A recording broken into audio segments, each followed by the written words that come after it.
Hey guys, tonight we're doing something a little different. We're not going to a battlefield, a medieval hovel, or a plague-ridden city street. Tonight, we're going somewhere far stranger, far more contradictory, and honestly far harder to explain: the private life of Michael Jackson. Not the headlines, not the documentaries, not the thing your co-worker won't stop having opinions about. I mean the actual day-to-day reality of being the most famous human being who has ever lived, behind the gates, past the cameras, inside the rooms where nobody was supposed to see. So before you get comfortable, a quick thank you to the viewer who suggested tonight's topic. You know who you are, and honestly, you sent me down a rabbit hole I didn't fully emerge from for 3 days.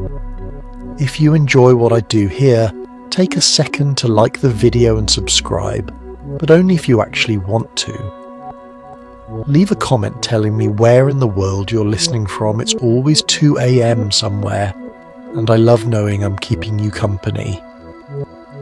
The channel is also on Spotify now, so if you'd rather listen in the dark without a screen, the link is in the description. Now dim the lights, pull that blanket up, switch on the fan, and let's settle in. Before we begin, have you ever wondered what it actually felt like to be Michael Jackson? What did he eat for breakfast? Did he sleep? Who did he call when everything got too loud? Did he walk around Neverland alone at 3 a.m. in a sequined glove? Or was that just something we assumed? What did he say to his chimpanzee? Was there a chimpanzee every single day, or just for special occasions? What did he do when no one was watching, in the hours between being a myth and being a man? Congratulations, you've just woken up at Neverland Ranch. The year is 1990. There's a full amusement park outside your window, a zoo operating at full capacity, and somewhere down the hallway, a man who's not had a normal Tuesday in approximately 30 years is deciding what to watch on television. Good luck making sense of any of this.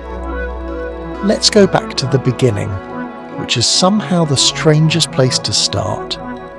Gary, Indiana, 1958.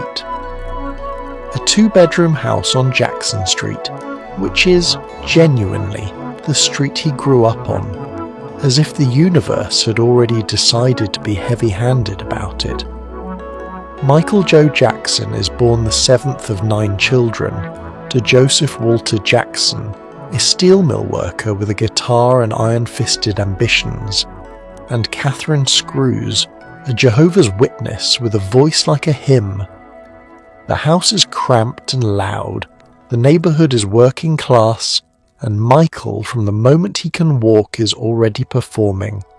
Not because anyone asked him to, because he couldn't seem to stop. Gary, Indiana in the late 1950s is not a soft place. The steel mills run day and night, painting the sky in shades of grey and amber, and the neighbourhood around Jackson Street hums with the particular energy of a working-class community doing its level best. There are 9 children in 2 bedrooms, which, if you have ever shared a room with even one sibling, you understand is not a logistics problem, it is a full lifestyle.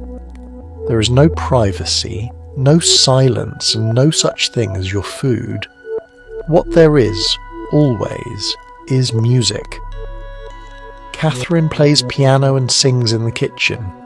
Joe plays guitar after his shifts, and the children, arranged in a hierarchy of age and talent, absorb all of it the way dry earth absorbs rain. Completely, immediately, without remainder. Michael is not the oldest and not the youngest. He's somewhere in the middle, which in a family of 9 is essentially invisible, and yet he is not invisible.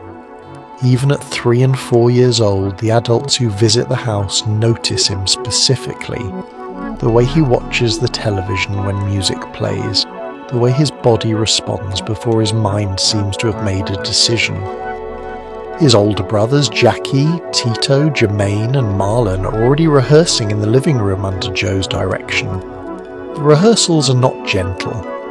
Joe Jackson believes in repetition the way other people believe in prayer, as a non-negotiable daily practice with consequences for lapse commitment. You miss a note, you hear about it. You miss your cue, you hear about it. You're 5 years old and you're already on the clock. Michael joins the rehearsals almost before he's asked. He watches his brothers, copies the steps, adds something to each copy that wasn't in the original, a little flick of the wrist, a pause that shouldn't work but does. Joe notices. This is, in its way, both the best and worst thing that could have happened to Michael Jackson. Being noticed by Joe meant being seen, which Michael craved. It also meant being held to a standard that had no ceiling and no off days. The Jehovah's Witness faith shapes the household too in ways that matter. No Christmas, no birthdays. Catherine raises the children with a devotion that is sincere and total. Michael absorbs this. He will carry a particular relationship to faith, to questions of purity and sin and divine judgment for the rest of his life. The boy growing up in Gary is already collecting contradictions, the father who demands perfection and frightens him, the mother who offers softness and spiritual structure, the brothers who are his competition and his closest companions, and somewhere underneath all of it, a talent so large it has nowhere to go except out. By 5 years old, Michael is performing publicly. By 7, he is the undisputed centre of attention in any room he enters. By 9, he'll be on a stage in front of thousands of people. But first, he's a child in a loud, cramped house in Gary, Indiana, watching the world through very large, very watchful eyes, and trying, already, to understand what he is. There is almost no way to talk about Michael Jackson without talking about his father, and almost no way to talk about his father without the conversation becoming uncomfortable quickly. Joseph Jackson is a complicated figure in the truest sense, a man who saw extraordinary talent in his children and extracted it through methods that left marks that never fully healed.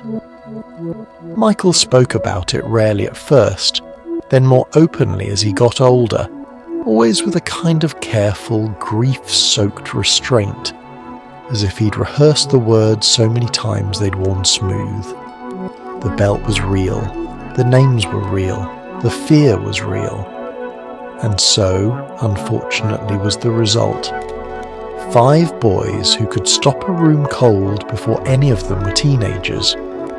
Joe Jackson worked at the steel mill. He came home tired, the way men who work with their bodies come home tired, bone deep, and with a particular quality of attention that is both very focused and very narrow. He had given up his own music career years earlier, and the guitar he played on weekends was the instrument of a man who knew exactly what had not happened. When he looked at his sons, he saw the route not taken, and he was not willing to watch them waste it. This is the charitable reading of Joe Jackson, and it is probably the accurate one. It does not make the rest of it easier to think about. Rehearsals in the Jackson household were mandatory, daily, and conducted under conditions that modern parents would recognise as a sports parent fever dream, taken approximately 10 steps further. You were expected to know your part. You were expected to hit it cleanly.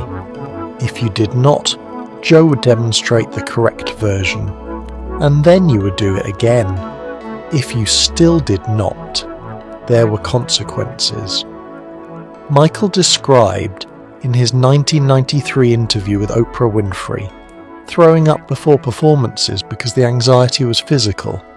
He described seeing his father's face in the wings during shows and it changing something in how he performed, not unlocking him, but tightening him, which is a very specific kind of description for a very specific kind of fear. Joe also called Michael ugly. This is documented. He commented on his son's nose, his skin, the acne that developed in adolescence. Michael was one of the most beautiful children anyone had ever seen on a stage, and his father told him he was ugly and Michael heard it. You hear things your parents tell you at 7, 9, 11 in a register that sits below ordinary thought. It doesn't arrive as information, it arrives as weather. Michael spent the next several decades with access to every surgical technology available and unlimited funds, quietly and then not so quietly remaking his face. These events are connected.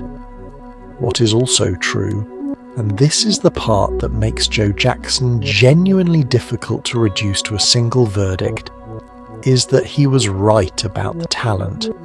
He saw it, and he pushed it into the world at a speed and with a force that the music industry, when it encountered the result, had no framework for.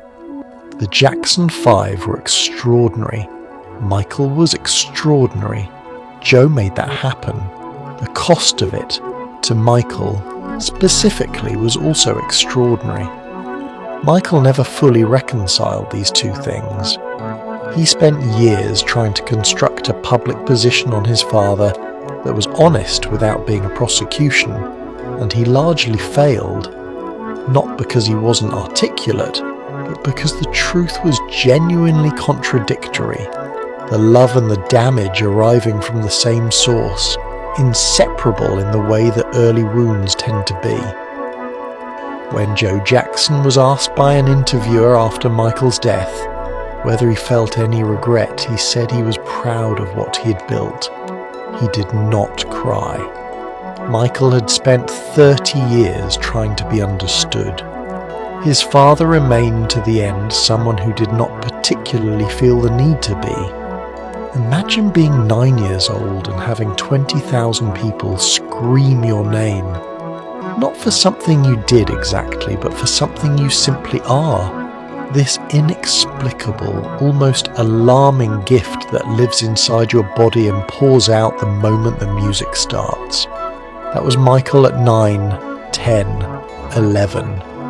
The Jackson 5 signed with Motown in 1969, and by the time I Want You Back hit the charts, the family from Gary had become something the music industry hadn't quite prepared for. A genuine phenomenon, wrapped in matching outfits, touring in buses, living in a world that bore almost no resemblance to the childhoods they'd left behind.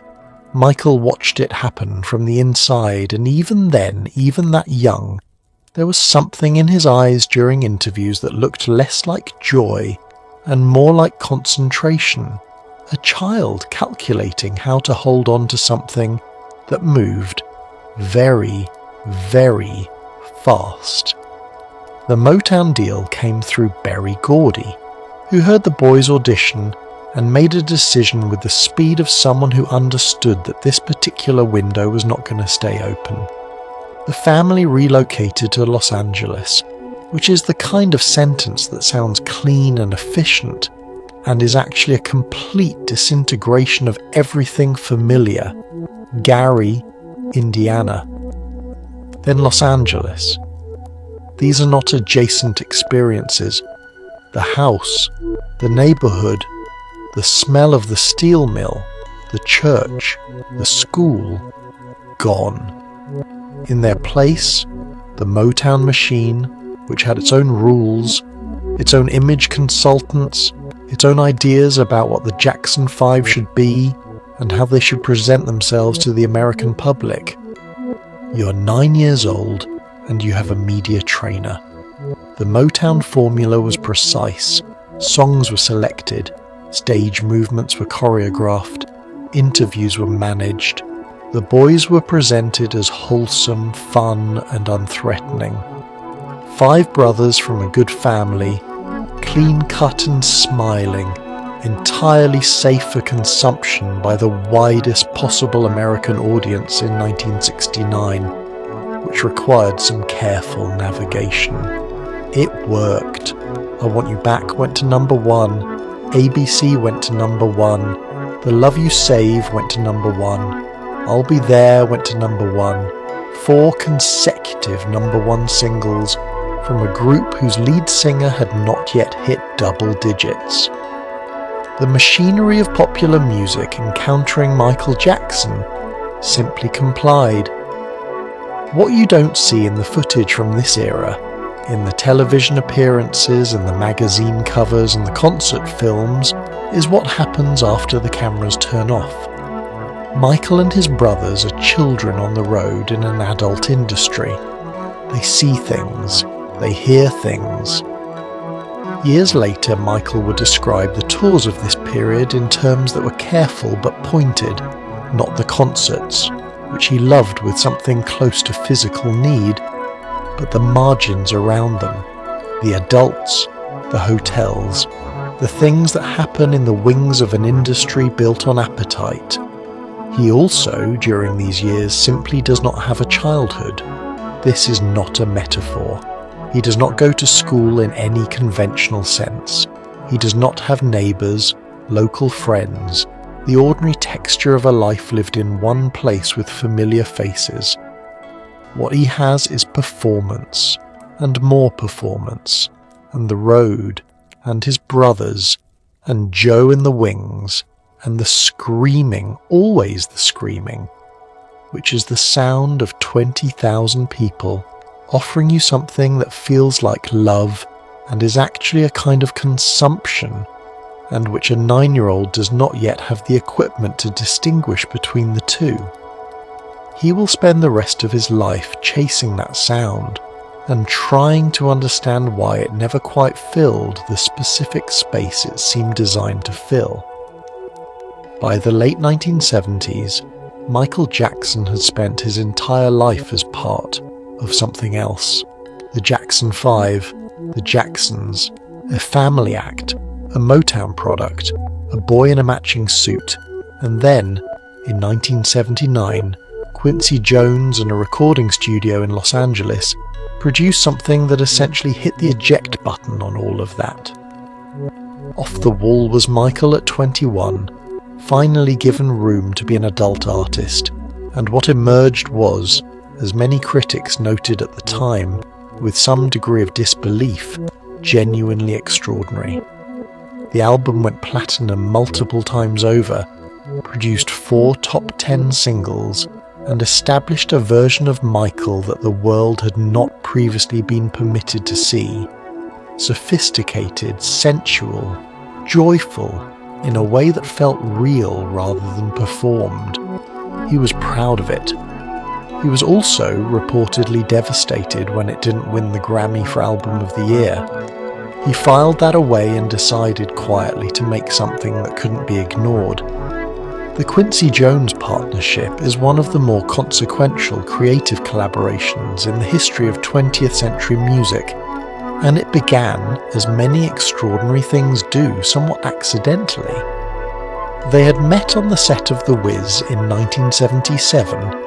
Michael was acting, Quincy was musical director, and recognised in each other a shared pathology around craft that other people tended to find exhausting. Quincy Jones was 53 years old and had been in the music business long enough to be reasonably unsurprisable. Michael Jackson surprised him. He described in various interviews over the years the experience of watching Michael work in the studio as something distinct from working with other artists, a quality of attention, of relentlessness, of the refusal to accept a take that was merely very good when a perfect one might be available if you just tried 17 more times. Off the Wall is made in this spirit. The sessions are long. Michael arrives prepared in a way that studio musicians find slightly intimidating.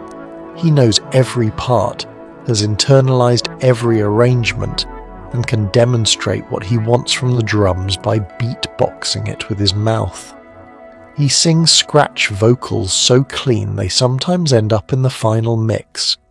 He dances in the recording booth between takes because standing still during the process is not a mode he can access. The album comes out and the world receives it warmly, very warmly.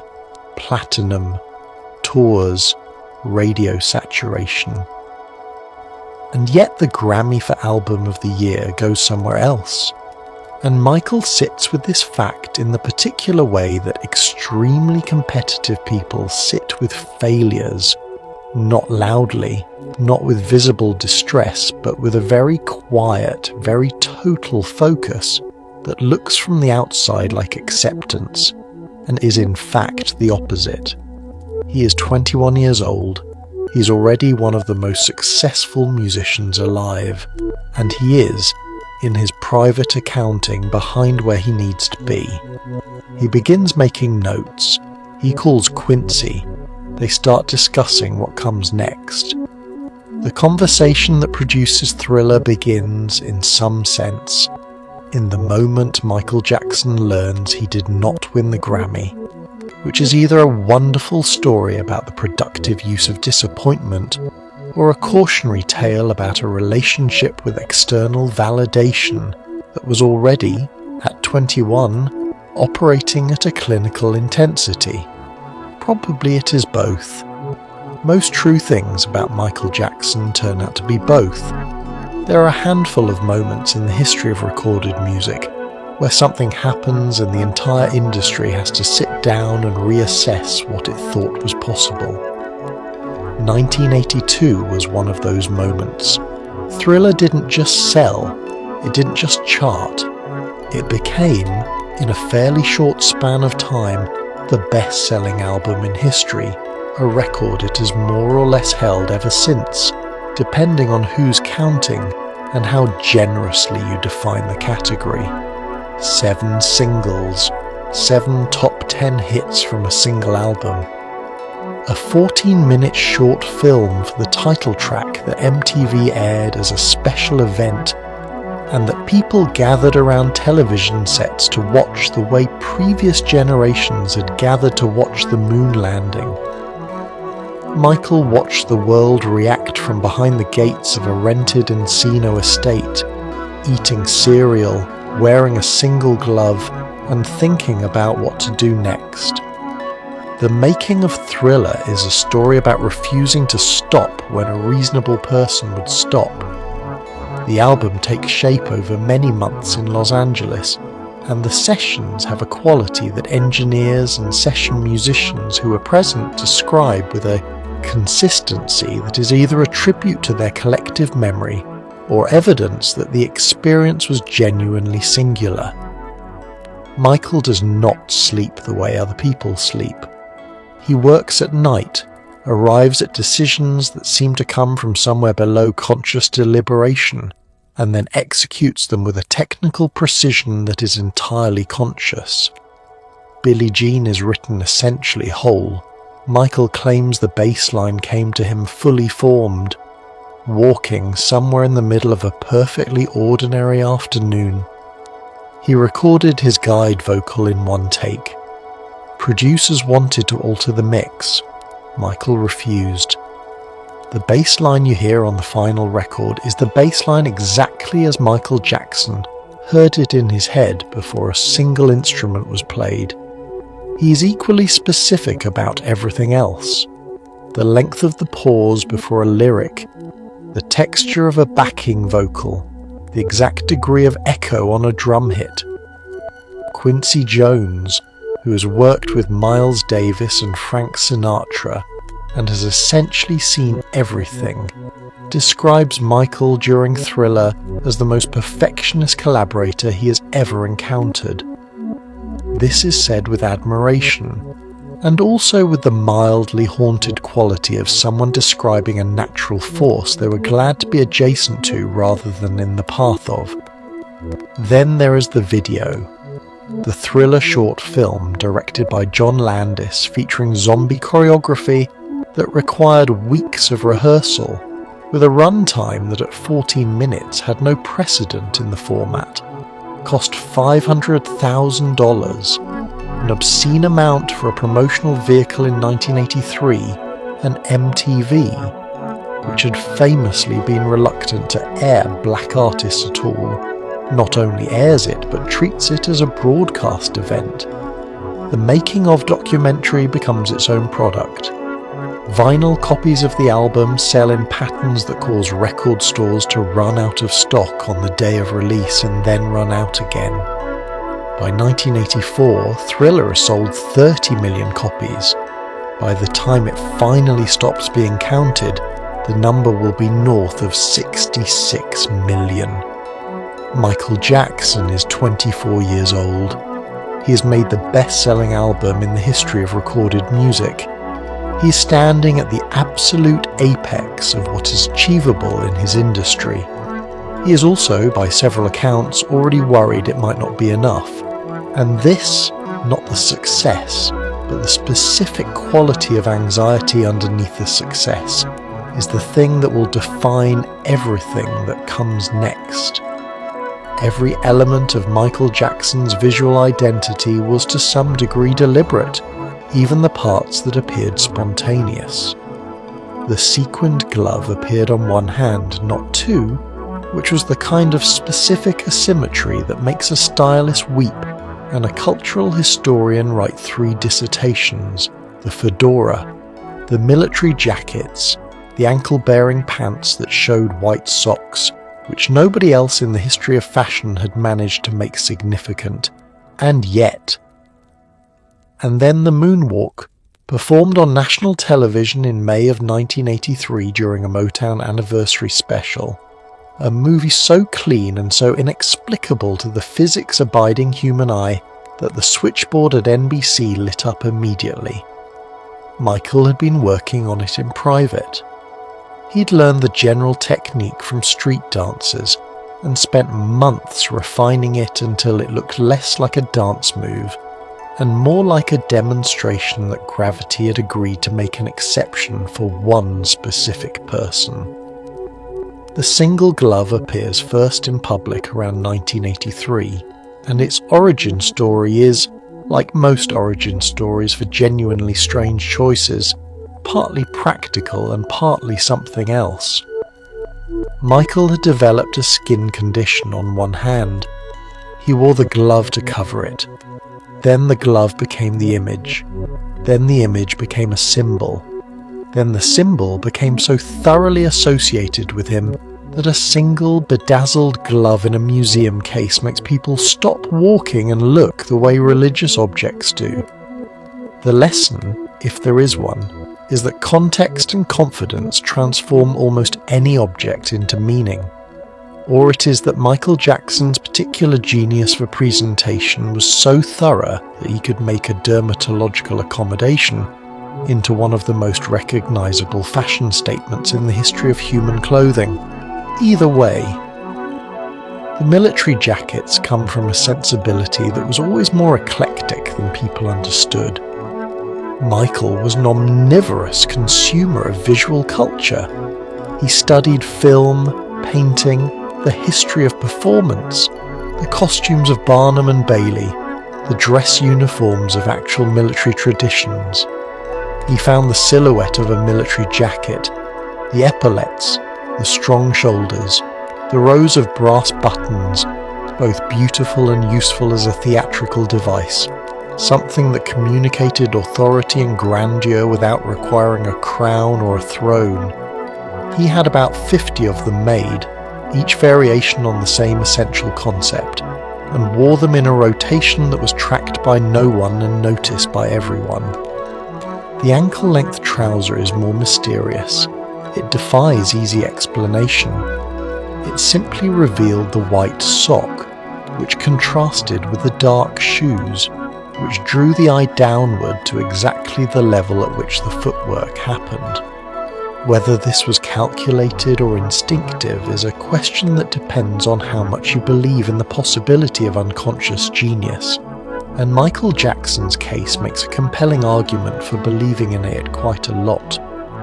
And then there is the moonwalk itself, performed on stage at the Motown 25th anniversary television special during Billie Jean.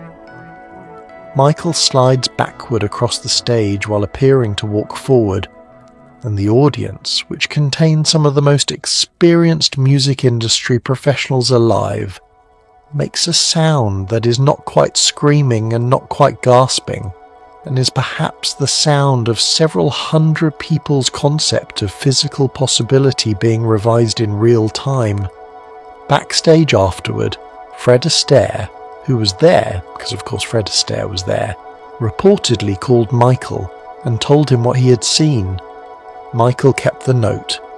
In 1988, Michael Jackson purchased a 2,700-acre property in the Santa Ynez Valley near Santa Barbara and named it Neverland, after the place in J.M. Barrie's story where children never had to grow up, which tells you everything and nothing simultaneously. There was a Ferris wheel, there was a roller coaster, there was a zoo with giraffes, an elephant named Gypsy, and yes, a chimpanzee named Bubbles, who occupied a level of cultural prominence usually reserved for heads of state. There were flower-lined paths, a train that circled the property, a movie theatre, a fire station with a working fire engine staffed by actual firefighters, and a house at the centre of it all that contained one of the most famous and most solitary people on the planet, moving through rooms decorated with Peter Pan imagery and trying to get a decent night's sleep. You have to stand inside the concept of Neverland for a moment before you evaluate it, because the evaluation goes very differently depending on where you're standing. To the outside world, it looked immediately and obviously like either a monument to arrested development or something more sinister. A fully operational amusement park on private land, owned by a 40-year-old man, open to children. To Michael, it was, by his own account, the childhood he had never had, reconstructed at scale and made available to anyone who needed it. He invited terminally ill children from hospitals. He invited underprivileged kids from local communities. He walked through his own amusement park and rode his own roller coaster and ate cotton candy and seemed, by every account from people who were present, to experience something genuine, a lightness that the rest of his life did not frequently provide. The property cost somewhere between $17 and $19 million to purchase and required approximately $5 million per year to maintain at full operation. This is not a detail. This is the central economic fact of the second half of Michael Jackson's life. Neverland is too expensive to sustain, too personally significant to close, and too publicly associated with the worst accusations ever made against him to simply be what he originally intended. After the 1993 allegations and the 2003 arrest, the ranch is searched by police, stripped of several of its contents as potential evidence, and never quite the same again. Michael stops living there after the trial. He returns briefly, once, with friends who describe the experience as heartbreaking. The amusement park rides unmaintained, the animals relocated, the flower beds overgrown, the movie theatre dark. He stands in the middle of it and is quiet for a long time. There are no accounts of what he said because the people who were with him understood that this was not a moment that required comment. Neverland sells in 2019, 10 years after Michael's death, to a music executive who renames it and begins converting it into a private estate. The roller coaster is dismantled. The zoo is long gone. What remains is the land, the house, and the very specific silence of a place that was built to contain joy and outlasted its builder by a decade. Let's talk about Bubbles, because Bubbles requires talking about. Michael Jackson acquired a baby chimpanzee from a Texas research facility in the early 1980s and proceeded to raise him with an attention to detail that many paediatricians would have found excessive. Bubbles had his own bedroom at Neverland. He was taken on tour.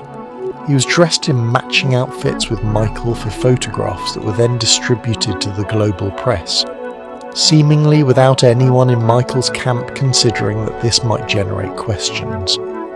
He drank tea from a porcelain cup. He met the mayor of Osaka. In interviews, Michael described Bubbles with the warmth and pride typically reserved for discussions of one's children, and if you found this baffling, Michael seemed to find your confusion equally baffling, because the chimpanzee was simply his companion, and if that required some explanation on your part, that was rather your problem. The logic of Bubbles, once you spend a moment with it, is actually fairly coherent, which is somehow the most unsettling thing about it. Michael Jackson was one of the most famous people on Earth. He could not walk through a public space without generating a response so extreme it functioned as a kind of physical barrier between himself and the world. He did not trust people easily, with good historical reason. He wanted companionship. He wanted something that looked at him without agenda, without want, without the particular calculation that accompanied almost every human interaction at his level of celebrity. Bubbles looked at him and saw, by all accounts, a person who gave him food and scratched him behind the ears and seemed genuinely glad he was there. This is, when you think about it, not that different from the reason anyone gets a dog. Michael just escalated the concept. Bubbles travelled in his own seat on airplanes. He was provided with a handler whose full-time job was the well-being of a single chimpanzee. He was toilet trained, which is the detail that somehow lands hardest. The image of someone at Neverland patiently undertaking this particular educational enterprise on behalf of their employer and a primate. Bubbles attended business meetings. He was photographed with world leaders. He was, briefly, more photographed than most working musicians.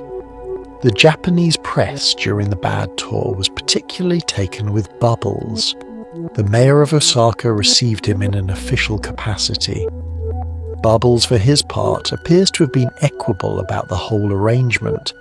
The footage from this period shows a chimpanzee who's been socialised almost entirely by humans, and who navigates the human world with a kind of resigned competence, like someone doing a job they did not choose but have decided to do well. Bubbles was eventually relocated to an animal sanctuary in Florida in 2003. When he reached an age at which chimpanzees become less compatible with domestic arrangements and considerably more powerful than their human companions. He is, as of the time of this writing, still alive. He paints. His paintings sell.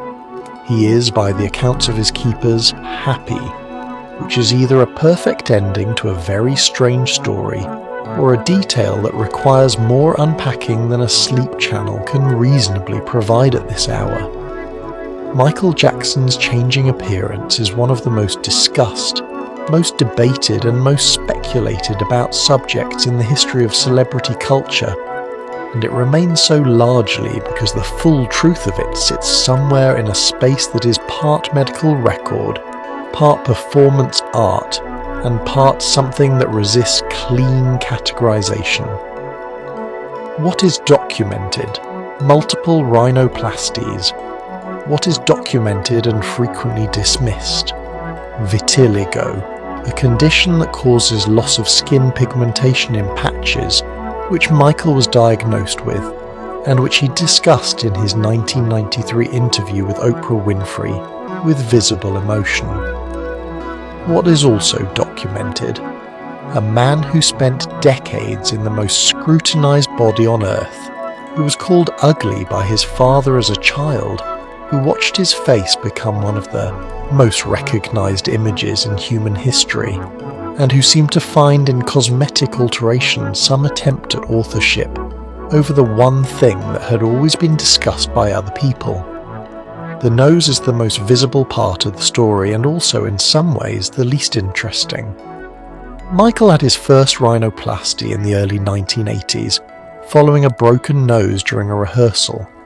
The first surgery leads to a second. The second leads to a third.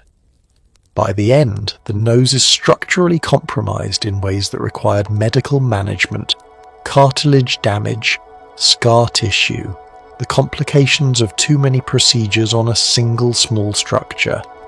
This is not a mystery. It is what happens when surgery becomes habitual, which is itself not a mystery if you understand anything about the psychology of body dysmorphia in a person who was told, at an age when such things root themselves permanently, that their face was wrong. The vitiligo is real and documented. Dermatologists who treated Michael have confirmed the diagnosis. The lightening of his skin was not entirely surgical. Depigmentation treatments exist and are used by people with vitiligo to even out the patches, creating a uniform lightness rather than a patchwork appearance. This is a medical choice, not an aesthetic conspiracy. It is also, for a black man in America in the 1980s and 90s, politically complicated in ways that Michael never fully addressed and the public never fully absorbed, preferring the cleaner, crueler narrative of a man who wanted to be white. What Michael was actually doing, insofar as anyone can say with certainty, was attempting to exercise control over a body that had been commented on, displayed, dissected and discussed by other people for his entire life. When you've never owned the image of yourself, when it has always been Motown's image, or the media's image, or the public's image, the desire to get your hands on it and change it becomes comprehensible in a way that the results sometimes are not. He was building a face, whether it was the face he saw when he closed his eyes, or the face that represented freedom from the one he'd been given, or simply the next iteration in a process he had long since lost the ability to stop. Nobody who loved him seems to have been able to determine, including perhaps Michael himself. Here is something that surprises people.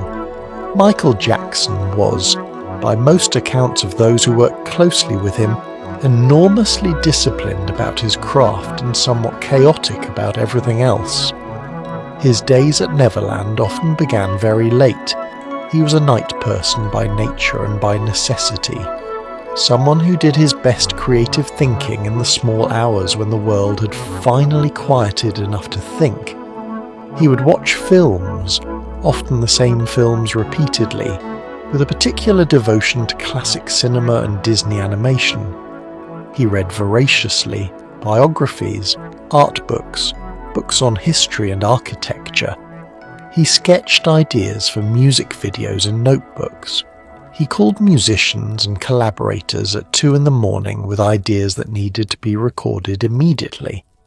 He ate, reportedly, with the focused minimalism of someone who regarded meals as a minor administrative task rather than a pleasure. The sleep problem runs through every decade of his adult life like a river that is always there, always low. Michael Jackson did not sleep well. This is not a euphemism. He found it genuinely difficult to cross the threshold into unconscious rest, and the reasons for this are probably multiple and overlapping. The anxiety that is the long residue of a childhood spent performing under threat. The hypervigilance of someone who has been watched and discussed his entire life. The specific difficulty of turning off a brain that operates at the pitch Michael's operated at. He tried various remedies over the years: meditation, reading, films at 3 a.m. in his private theatre, alone or with whichever staff member had the overnight shift and was willing to watch The Elephant Man for the 4th time that week. He was a reader in the serious accumulative sense. His personal library at Neverland contained thousands of books, and staff reported that they were not decorative. He had a particular interest in biographies of historical figures: Napoleon, Lincoln, Gandhi, the Kennedys, and in the mechanics of fame and legacy, which is either a natural interest for someone in his position or a slightly too-on-the-nose detail. He read art history extensively. He visited galleries wearing disguises which worked imperfectly and required significant logistical coordination, but which he continued doing because the alternative was not going at all, and not going was apparently worse. The food is the part that draws raised eyebrows from nutritionists. Michael ate sparingly, with strong preferences that drifted over the years from vegetarianism towards simply very light eating. Former staff described meals that were small, carefully arranged and consumed quickly, as though eating were something to be dealt with between more important activities. He had a well-documented fondness for fried chicken in later years, which he shared with his children, and which represented in some small way the Gary, Indiana part of himself that no amount of celebrity had quite succeeded in remodeling. His relationship with time was its own phenomenon. He was, by most accounts, chronically late, not in the passive-aggressive sense, but in the sense of someone who became genuinely absorbed in whatever he was doing and lost track of hours the way ordinary people lose track of minutes. Recording sessions that were scheduled for noon began at 9 in the evening. Meetings were rescheduled again and again with such consistency that his management eventually built buffer time into every arrangement. The world waited for Michael Jackson routinely and seemed to find this acceptable, which is either a testament to his talent or a testament to what happens when no one has ever successfully said no to someone since approximately 1969. Michael Jackson's social circle was, to put it diplomatically, unconventional. His closest friends were not the people you might expect proximity to generate, not fellow musicians, not people in his immediate industry orbit, but rather a selection of individuals who occupied their own peculiar relationship to fame, myth, and the more vertiginous altitudes of celebrity.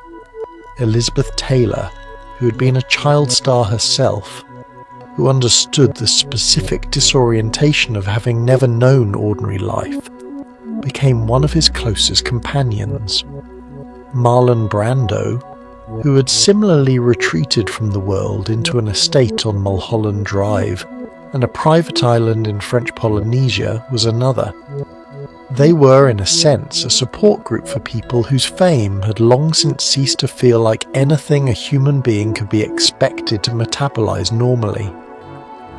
Elizabeth Taylor and Michael Jackson met in the early 1980s and recognized each other immediately with the particular speed of people who share a condition for which there is no general public diagnosis. She had been photographed since she was 9 years old. She had been married 8 times. She had been declared dead by the press on 2 separate occasions and had recovered from both with a composure that suggested she had simply decided not to accept the premise. When Michael needed someone to talk to who would understand, not sympathize, not analyze, but actually understand, he called Elizabeth Taylor. She answered. They spoke for hours. She is one of perhaps 3 or 4 human beings in the entire span of his adult life who he seems to have trusted without significant qualification. Marlon Brando was a different kind of company. By the time their friendship deepened in the 1990s, Brando was living in magnificent, deliberate seclusion, enormous, philosophical, completely unbothered by the world's opinion, in a way that Michael found both admirable and slightly enviable. They talked about fame and its discontents with the candour of two people who had nothing left to prove to each other. Brando was also reportedly a formidable eater who enjoyed being at Neverland in part because the kitchen was well stocked and no one disturbed him. He once ate an entire meal intended for several people and seemed satisfied with this outcome. There was also Macaulay Culkin, the friendship with whom generated a considerable amount of speculation and very little of what you would call clarity. They met when Michael was working on music videos and Culkin was the most famous child in Hollywood. They were for several years genuinely close, playing together at Neverland, talking on the phone, sharing the specific bewilderment of people whose childhoods had been conducted entirely in public. Culkin has spoken about the friendship in terms that are warm and uncomplicated. Michael spoke about it the same way. The rest of the world found this information difficult to receive without editorial comment, which was the world's problem to manage and not always successfully managed. What these friendships share, Taylor, Brando, Culkin, a handful of others, is the quality of being conducted outside the ordinary social grammar. These were not friendships built through proximity or convenience or shared professional context. They were chosen with care and maintained with a loyalty that was, in each case, reciprocated. Michael Jackson was, in the private register, by accounts that converge from multiple directions, an attentive and generous friend who remembered things people told him months earlier, who sent gifts with unusual precision, and who called to check on people with a consistency that surprised them every time. He was also, in that same private register, sometimes a great deal of work, needy in the specific way that enormously talented people whose every need has been met by infrastructure can be needy, which is less about volume and more about intensity. His friends stayed anyway. This is, in the end, the simplest thing you can say about the quality of Michael Jackson as a friend. The people who knew him best kept choosing to. Michael Jackson's vocal instrument is one of the more fascinating technical objects in popular music, and it is worth pausing to consider it with some care rather than simply accepting it as a given the way you might accept gravity or the existence of Tuesday. He was a boy soprano of unusual power and control, the kind of voice that stops adults in a room and makes them look up from whatever they're doing.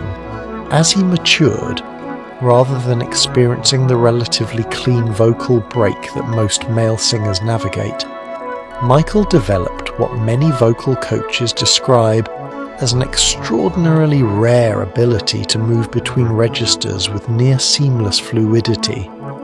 The falsetto, the grunt, the hiccup, the scream that functions as musical punctuation. These were not accidents. They were techniques, studied and refined over decades, deployed with the precision of a surgeon who also happened to be extraordinarily moved by what he was cutting. The boy soprano voice is the starting point, and it is worth registering just how remarkable it was. When Michael Jackson sings lead on I Want You Back at 11 years old, the technical qualities of the performance are not those of a child doing something impressive for his age. They are those of a fully formed interpretive vocalist who happens to also be in 5th grade. The phrasing, the timing, the understood weight on specific syllables, these are not things that can be taught, at least not at that speed. Quincy Jones, who worked with him 20 years later, said the adult Michael was, vocally, the same animal as the child Michael, just with more range, more control, and a considerably more sophisticated understanding of what to do with the silence between notes. The falsetto is the element that most singers study and most cannot replicate. Michael's falsetto is not the strained, slightly panicked sound that marks the falsetto of most male voices pushed past their natural ceiling. It is warm, it is controlled, and it is located exactly where he places it, not where the voice breaks and falls into a higher register, but where he decides to go. The transition is, at its best moments, inaudible. You're in the chest voice, and then you are in the falsetto, and the seam between them is gone, the way a skilled painter makes the seam between two colours disappear. The hiccup, the small rhythmic catch in the vocal line that appears throughout his recorded work, is often described as a quirk, which undersells it considerably. It is a rhythmic device. It operates as punctuation. It disrupts the expected line of a melody in the same way that a jazz musician might place a note slightly off the beat, creating a tension that the ear immediately and pleasurably resolves. Michael understood this. He placed it deliberately. Producers who tried to edit it out of tracks in early mixes were instructed to put it back. He was also, and this is the part that gets lost in discussions of the vocal gymnastics, genuinely moving as a singer in the old-fashioned sense. He communicated feeling, which is the actual job, underneath all the technique. When he sings She's Out of My Life in the studio, reportedly crying at the end of multiple takes because the song affected him genuinely, each time he is not performing emotion, he is having it. The technique was not a wall between Michael and the material, it was the vehicle, and the vehicle, across 4 decades of recorded work, remained one of the most distinctive in the history of the form. The rehearsal footage that exists for Michael Jackson's tours is the kind of material that makes even people who do not particularly love performance art sit forward slightly in their chairs. It is the footage of someone for whom the word enough did not seem to exist in any functional sense. For the Bad World Tour, for Dangerous, for the ill-fated This Is It rehearsals, the documentation is the same. A man who had already performed these songs for the equivalent of several lifetimes arriving at a warehouse or a rehearsal stage and beginning again from the beginning, as if the previous 40 years of his career were a rough draft. He corrected backup dancers mid-run.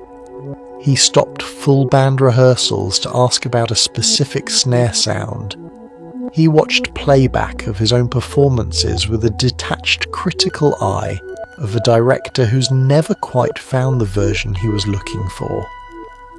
The rehearsal day began when Michael decided it began, which was not always when the schedule said it would begin, and occasionally with significant divergence between the two.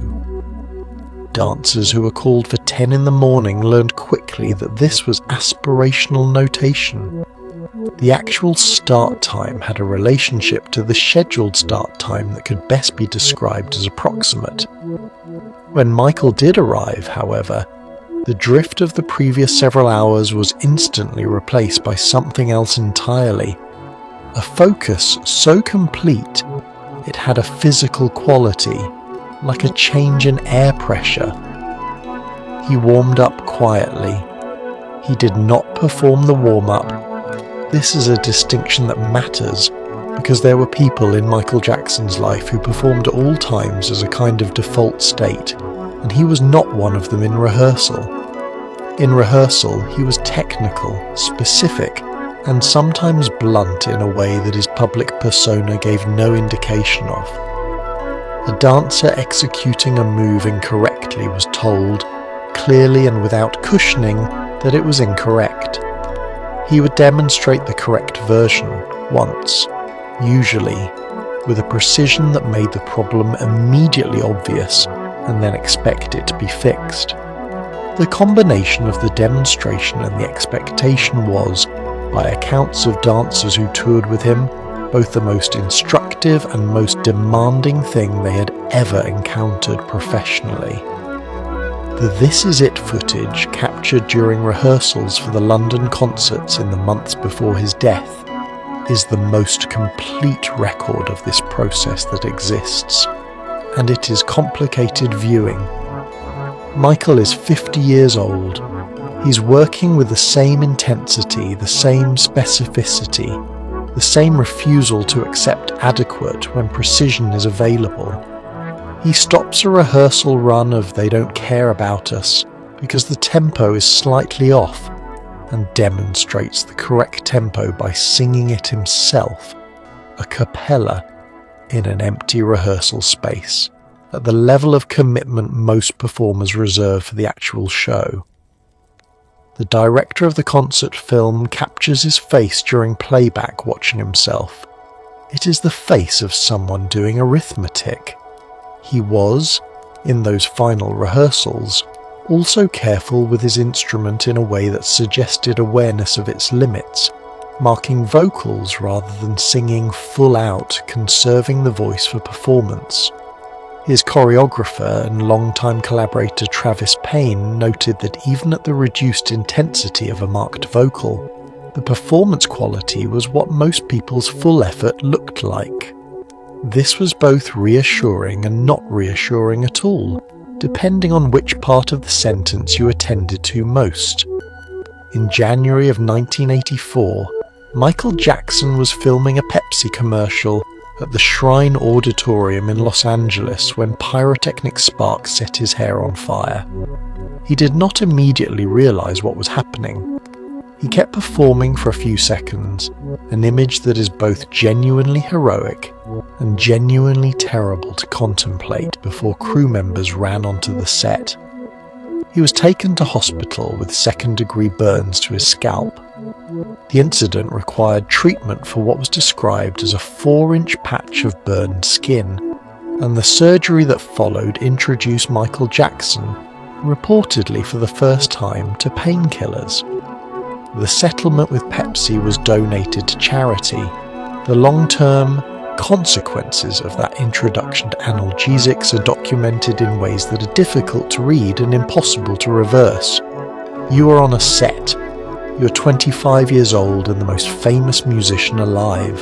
There are cameras everywhere, not metaphorically, literally, because this is a commercial shoot with a production budget that most feature films of the era would have found aspirational. Pyrotechnics fire on cue. You descend a staircase with the particular quality of movement that is just Michael Jackson walking, which is already somehow more than other people walking.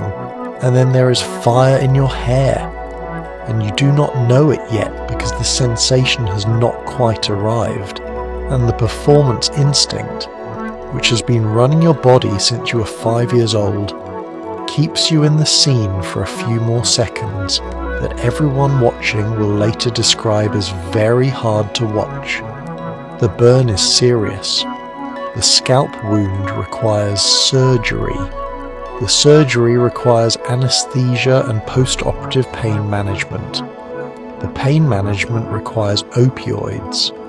This sequence of events, each step of which is medically unremarkable in isolation, is one of the more consequential chains of causation in the history of popular music, and the cruelty of it, that it begins with a commercial for a soft drink, on a set with a full safety crew, during what should have been a routine shoot, is the kind of irony that loses its quality as irony and becomes simply something that happened. Michael established a clinic, the Michael Jackson Burn Center, at the Brotman Medical Center in Los Angeles, with his Pepsi settlement. He donated the entire amount, $1.5 million. He never discussed the incident publicly in terms of grievance. He was characteristically, almost disquietingly, gracious about something that had altered the arc of his life in ways that would not be fully visible for years. The painkiller dependency that develops in the following years is not a straight line. it is interrupted by periods of sobriety, by rehabilitation, by the interventions of people who cared about him, and by the counter-interventions of people who needed him functional and were not always careful about the method. He checks himself into a rehabilitation facility in 1993 under circumstances that are managed very carefully by his team and reported on very heavily by the press. He speaks about addiction with a directness that surprises his audience. He describes the dependency as a genuine illness. He is right about that, and the world briefly takes him at his word. Then time passes and the world, as it does, moves on to the next thing. The dependency does not move on. It waits, with the patience that dependencies tend to have for the next opening. Here is a problem that has no clean solution. You have made the best-selling album in the history of recorded music. You are now expected to make another one. The album that followed Thriller was bad, released in 1987, and by any objective measure it was a staggering commercial success. 5 #1 singles from a single album, a record that still stands, tours that sold out stadiums on multiple continents. By any other measure, it was also the beginning of a story about what happens when the world decides your previous achievement was not a high watermark, but a baseline. Michael reportedly worked on Bad with an intensity that concerned the people around him, recording for long stretches without sleeping, scrapping tracks that most artists would have released without hesitation, second-guessing decisions that Quincy Jones considered settled. He wanted 9 #1 singles. He got 5. He was by several accounts briefly inconsolable. The gap between Thriller and Bad is 5 years, which in 1980s pop music is roughly the geological equivalent of an ice age. Michael used the time. He spent it on film. Thriller is 1982. But the full weight of his investment in short-form visual storytelling is concentrated in the mid-80s, culminating in the Captain EO film for Disney theme parks, directed by Francis Ford Coppola, running 17 minutes, costing $30 million, and featuring Michael Jackson defeating an evil alien queen through the power of music and elaborate choreography. It is one of the more specific uses of $30 million in the history of cinema, and Michael was reportedly delighted with it. The Bad sessions are longer and more difficult than the Thriller sessions by every account. The gap between what the album needed to be, which was by industry logic and Michael's own internal accounting as good as Thriller, and what any album made by a human being could reasonably be, is not a gap that can be closed by working harder.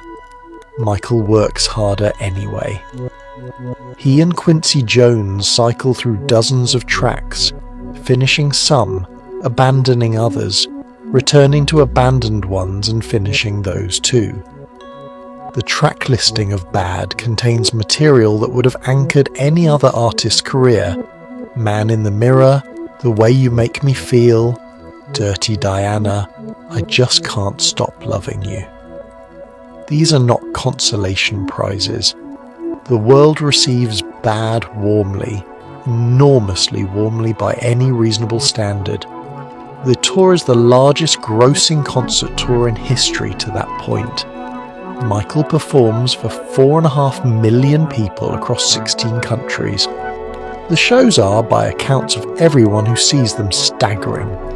He is 30 years old, at the peak of his physical capability, in possession of a stage presence that has no direct equivalent, and he uses all of it every night.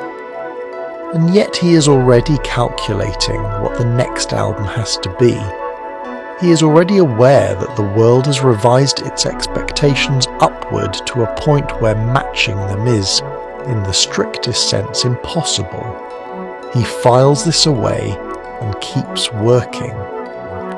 The specific texture of Michael Jackson's creative drive is not ambition in the ordinary sense. It is closer to a hunger that is never satisfied by eating, not because the food isn't good, but because the hunger itself is structural. 5 #1 singles, 5. And somewhere in a hotel room on the bad tour, the most successful touring musician alive sits with that number and finds it, quietly, insufficient. The 1991 album Dangerous was the first album Michael Jackson made without Quincy Jones as producer, and the fact that he made it at all, given the magnitude of what that partnership had produced, tells you something about his particular brand of creative courage, or stubbornness. Both, probably.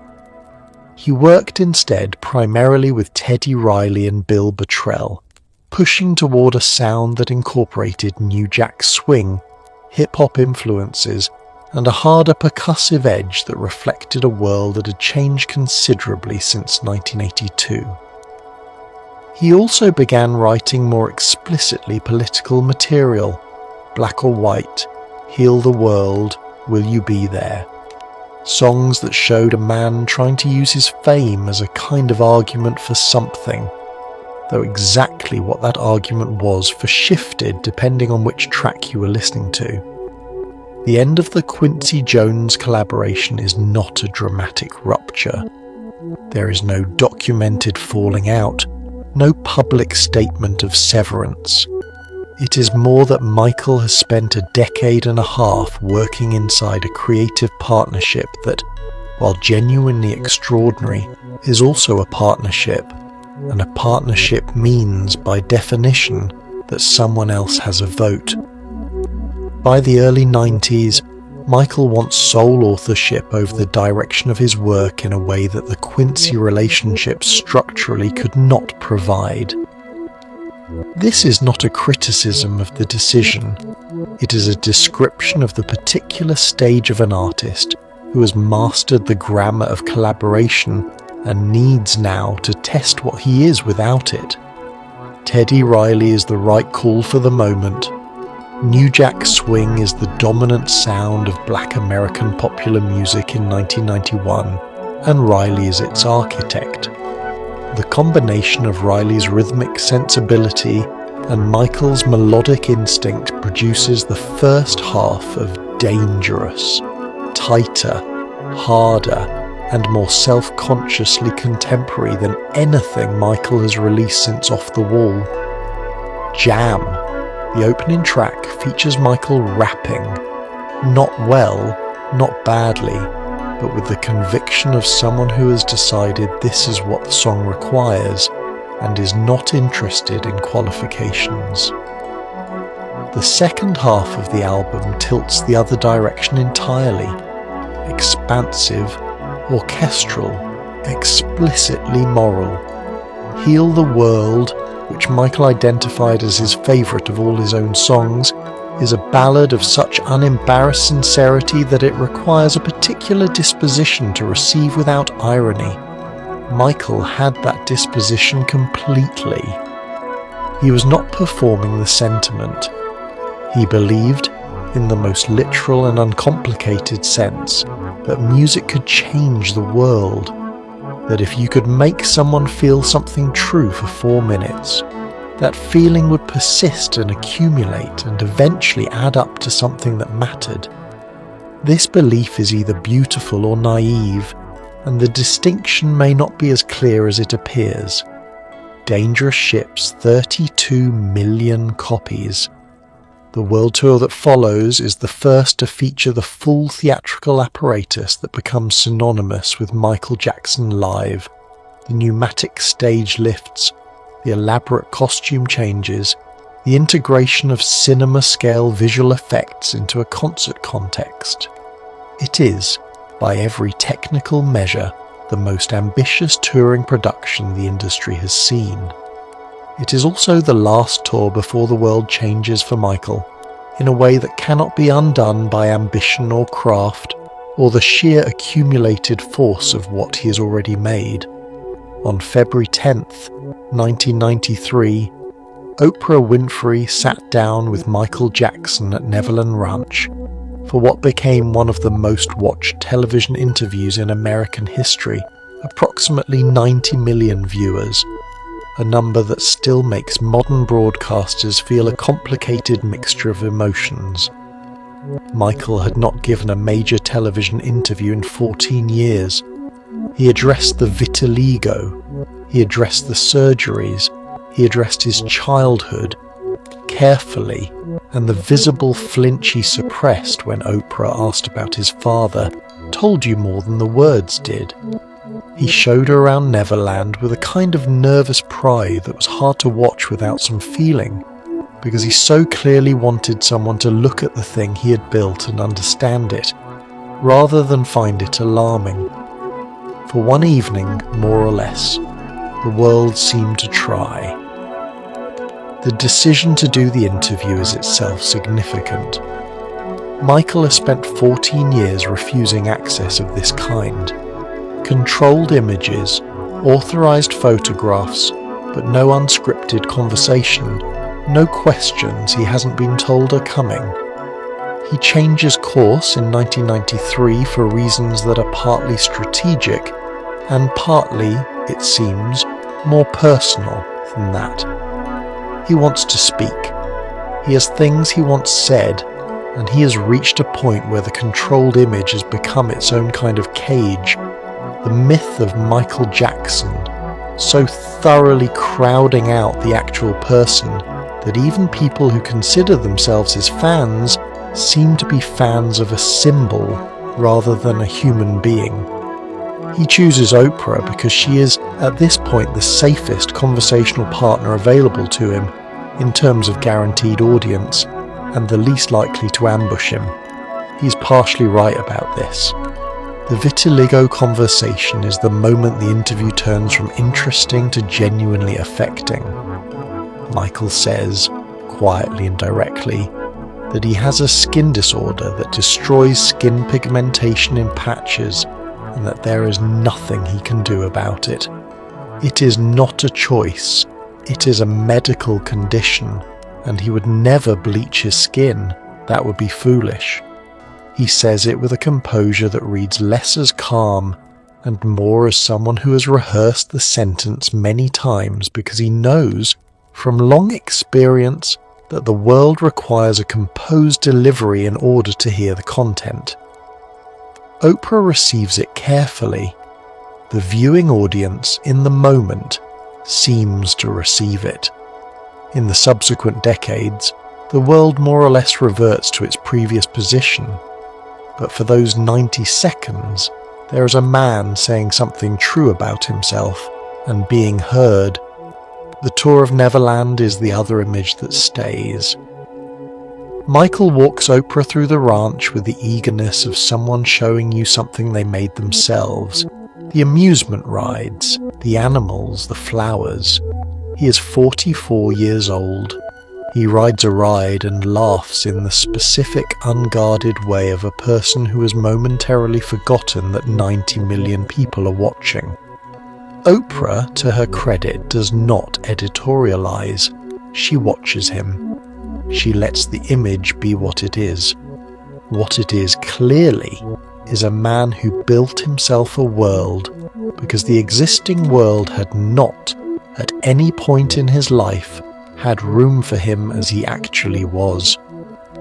You can find this sad, or you can find it extraordinary, or you can find it both, and the interview does not tell you which you should find it. It just shows you the man in his world for a few minutes, being approximately himself. In the summer of 1993, Jordan Chandler, a 13-year-old boy whose family had become close to Michael Jackson over the previous months, made allegations of sexual abuse. The resulting investigation consumed the following 18 months of Michael's life, generated a civil lawsuit that settled out of court for approximately $23 million. A settlement Michael maintained was made without admission of wrongdoing and against his own wishes, and produced a criminal investigation that ultimately resulted in no charges being filed. The damage to his public image was, by any metric, severe and lasting. Michael's recorded statement in response, played on television in December of that year, is a strange document, by turns defensive, wounded, and eerily calm. The statement of a man who has clearly decided that the only defense available to him is insistence. The Chandler family enters Michael's orbit in the way that many families entered it during this period. Through a chance encounter, Michael's characteristic openness to new people when they arrived without the specific quality of want that he could detect from most adults at considerable distance, and a developing closeness that his critics and defenders have described in entirely different registers. Michael invited children to Neverland regularly. This is not a contested fact. He described it himself as a deliberate choice. A man who had not had a childhood, creating a space where children could have what he hadn't, and sharing in it. Whether this was the complete truth or a partial truth or a rationalization is the question that has not been and may never be definitively answered. The investigation is extensive and invasive in ways that Michael, by his own account and by the account of those around him, found deeply traumatic. He is strip-searched by police, a process that he described as the single most humiliating experience of his life, conducted, as he put it, to photograph his body for comparison against a description provided by the accuser. He gives a statement that is defiant and detailed. He then cancels the remainder of the Dangerous World tour, checks into a rehabilitation facility, and disappears from public life for several months. The civil settlement in January of 1994 is, in the legal and public relations sense, a catastrophe. Settling a case of this nature without admission of wrongdoing is standard practice in civil law, when the cost and uncertainty of trial exceeds the cost of resolution. It is also, in the court of public opinion, functionally indistinguishable from an admission. Michael knew this. His advisors knew this. They settled anyway, reportedly against Michael's explicit wishes, because the alternative, a trial, carried its own set of risks that his legal team was not willing to run. The district attorney investigates for months, interviews dozens of witnesses, and in September of 1994 declines to file charges due to insufficient evidence. The public largely does not update its view in response to this development. The settled amount is the number that stays. In May of 1994, Michael Jackson married Lisa Marie Presley, the daughter of Elvis Presley, which is the kind of sentence that requires a moment of quiet respect for how strange the universe is willing to get. They had met years earlier. They had stayed in contact. After the 1993 allegations and the settlement, Lisa Marie, by her own account, believed in Michael's innocence and agreed to marry him. The marriage lasted approximately 20 months and generated a level of media skepticism that both parties found exhausting and, by several accounts, insulting. At the MTV Video Music Awards in 1994, they kissed on stage in a moment that was clearly designed to demonstrate to the world that this was real, and the world, with some accuracy, remained unconvinced. The son of Elvis Presley and the son of Joe Jackson sitting across from each other at a dinner table is already the premise of a novel that writes itself.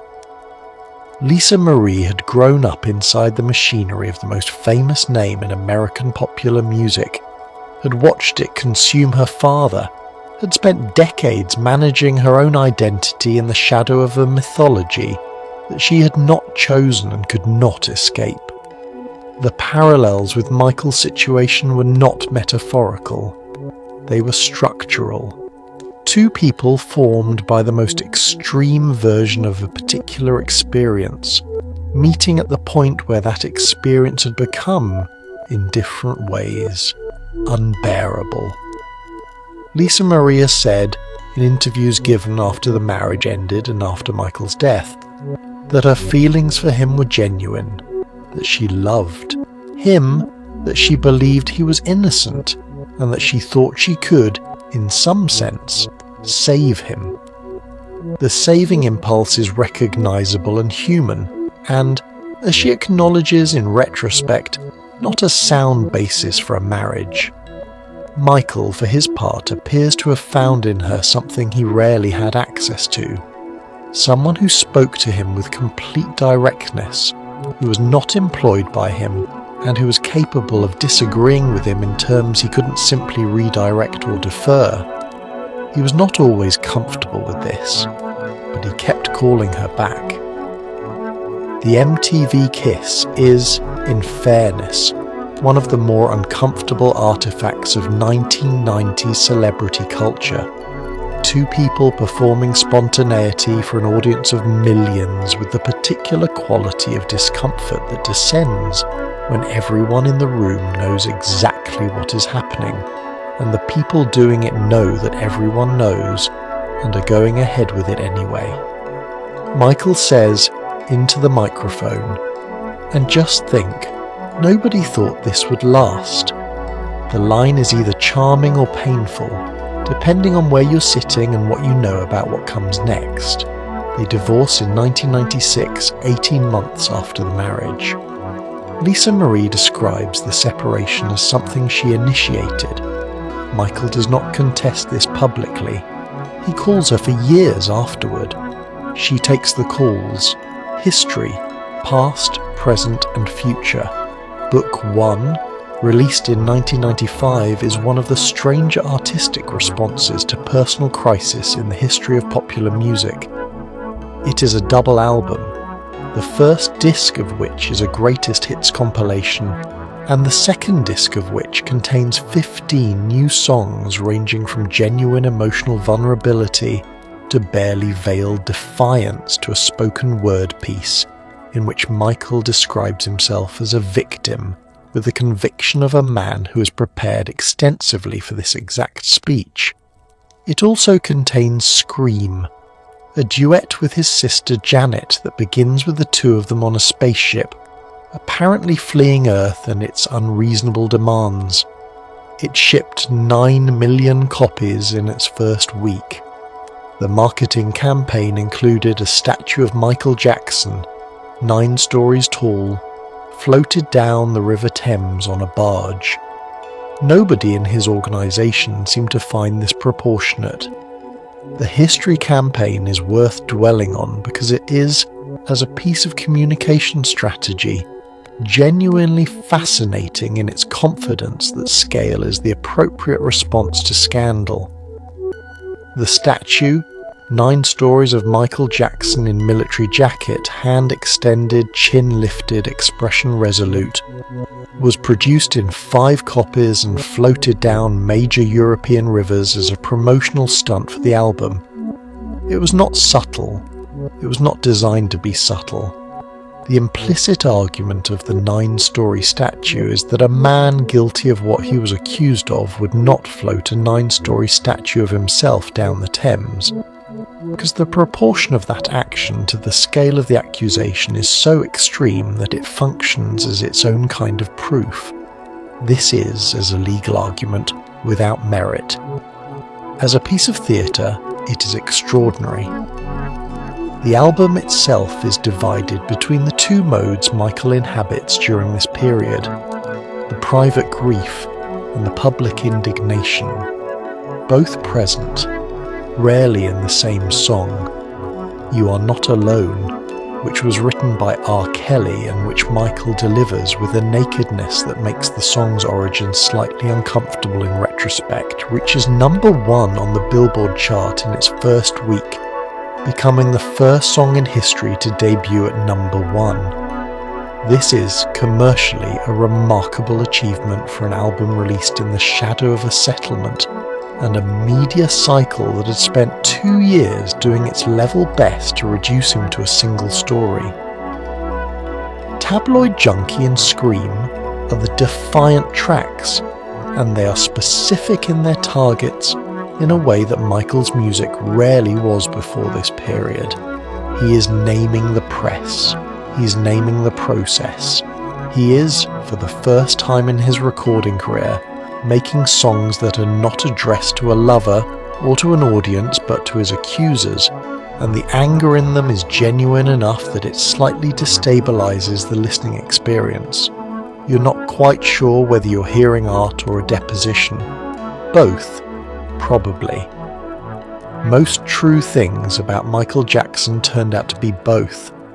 Michael Jackson's second marriage, to dermatologist assistant Debbie Rowe in November of 1996, was arranged in circumstances that have been described charitably as unconventional and uncharitably in ways that legal agreements have complicated.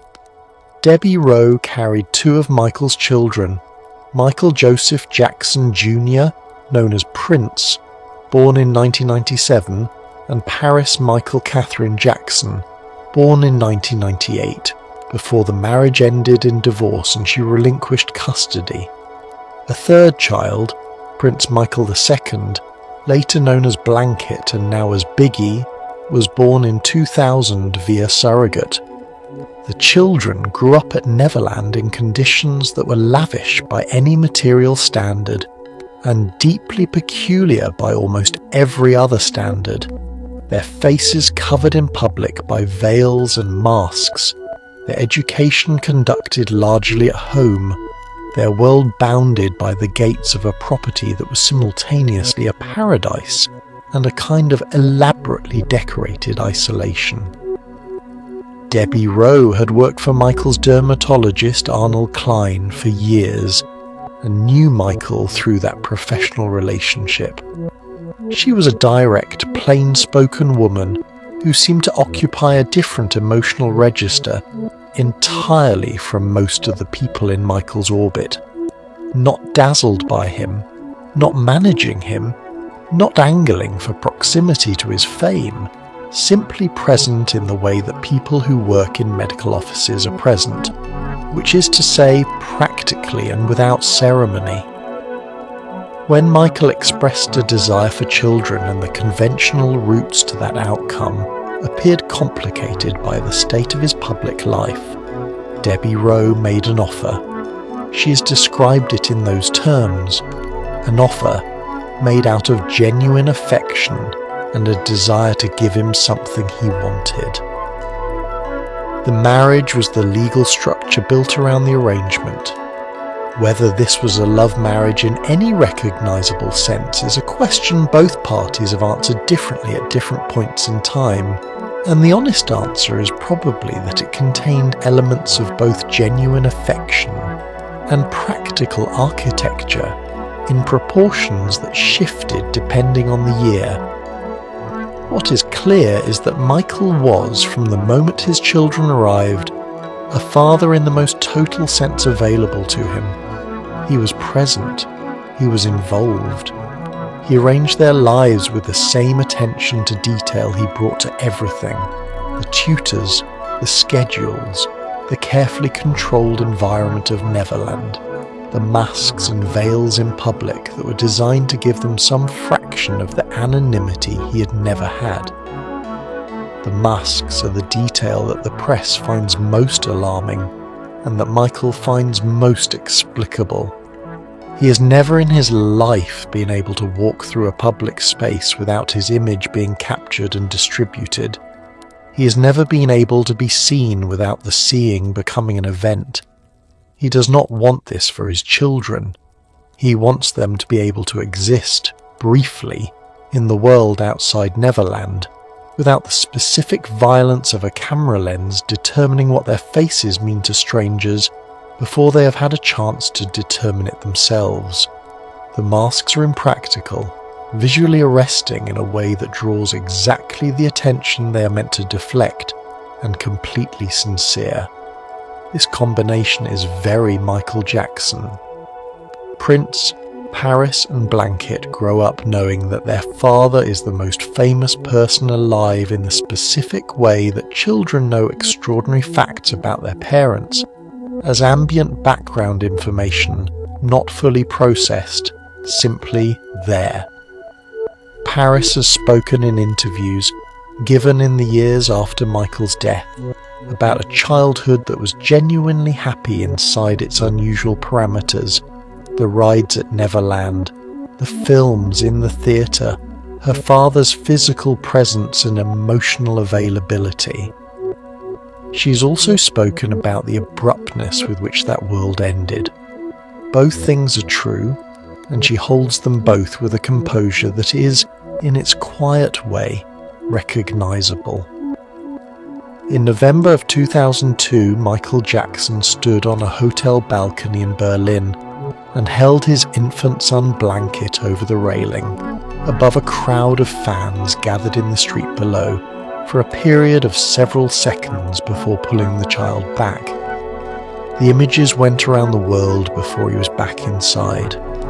The explanation offered afterward, that it was a spontaneous response to a crowd asking to see the baby, was received with the kind of silence that typically follows an explanation that has not quite done the job it was asked to do. Michael seemed genuinely surprised by the intensity of the reaction. This is perhaps the most interesting part. He had been living in a reality so particular to himself for so long that the gap between what seemed normal to him and what seemed normal to the rest of the world had become, in some instances, functionally unbridgeable.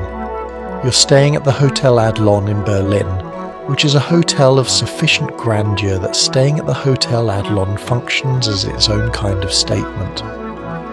Below your balcony, several hundred fans have gathered because word has spread that you are there, as word always spreads, with a speed and reliability that attends everything connected to your existence.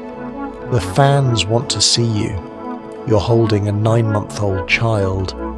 The impulse to show the fans the child, to share him in the way you share everything with the people who love you from the street below is, in the logic of your life as you've been living it for 44 years, a natural one. You hold the child over the railing. The child is wearing a cloth over his face. You hold him there for a moment, showing him to the crowd the way you might show someone a precious thing you're proud of.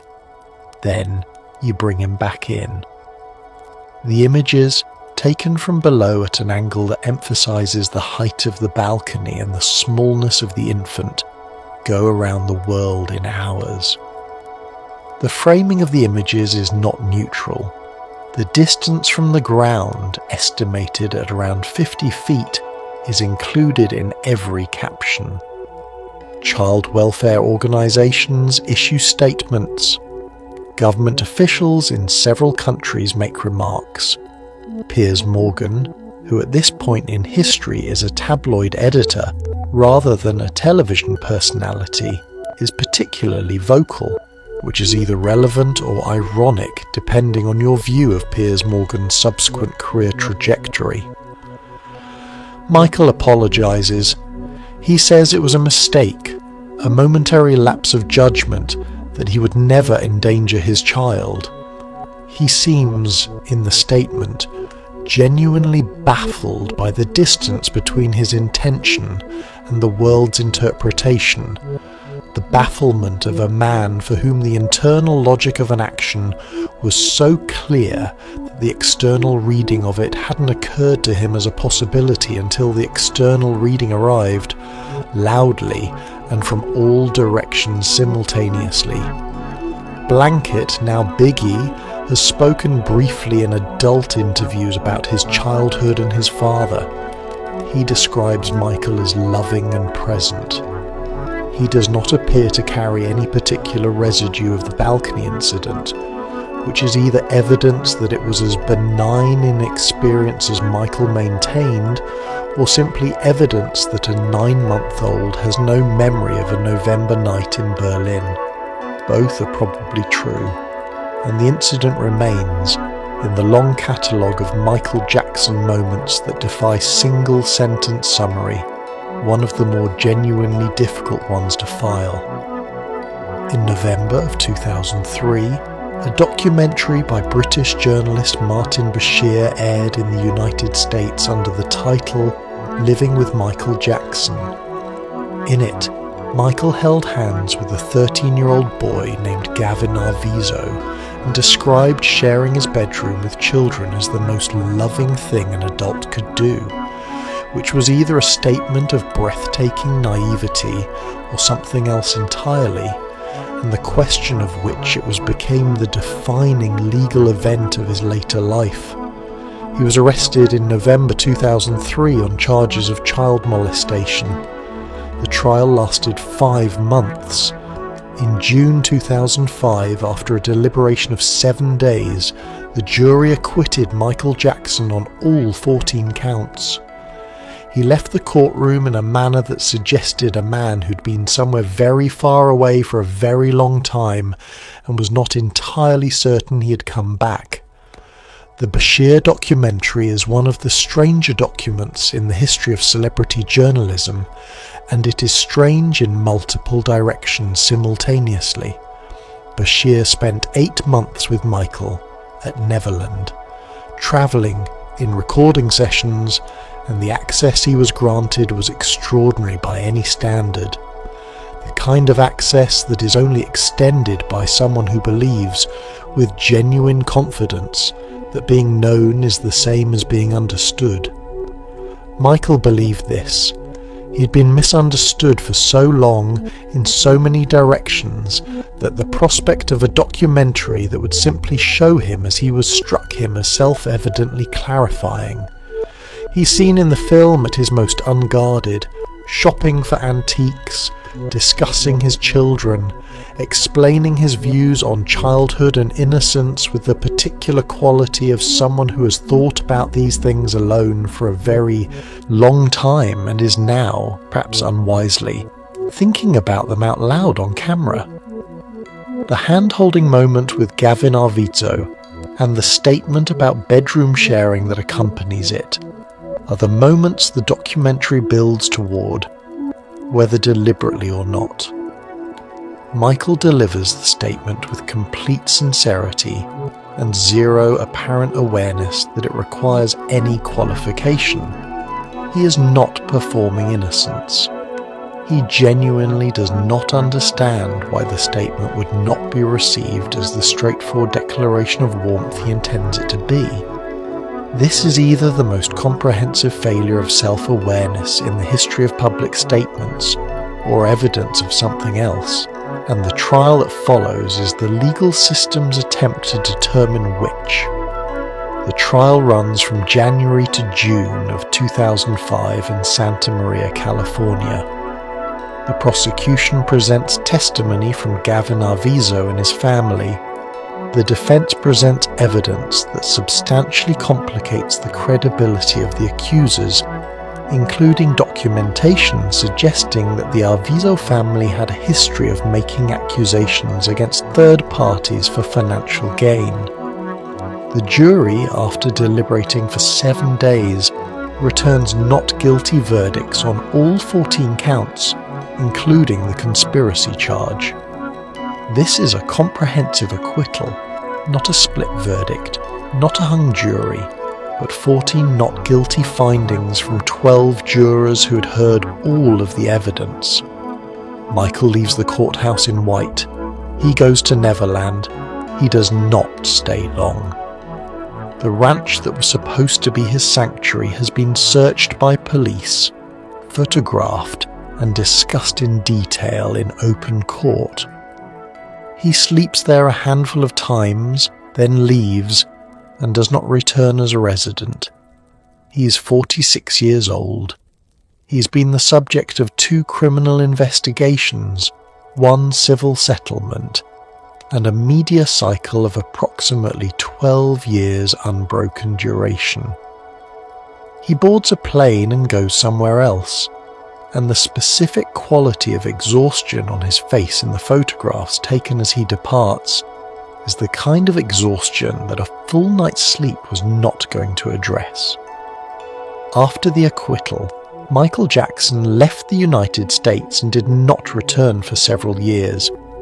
He went first to Bahrain as a guest of Sheikh Abdullah al-Hamad al-Khalifa, one of the sons of the King of Bahrain, who had expressed a desire to collaborate on music and had offered Michael refuge in the most literal sense: a compound, staff, security, and a level of privacy that California had long since ceased to provide.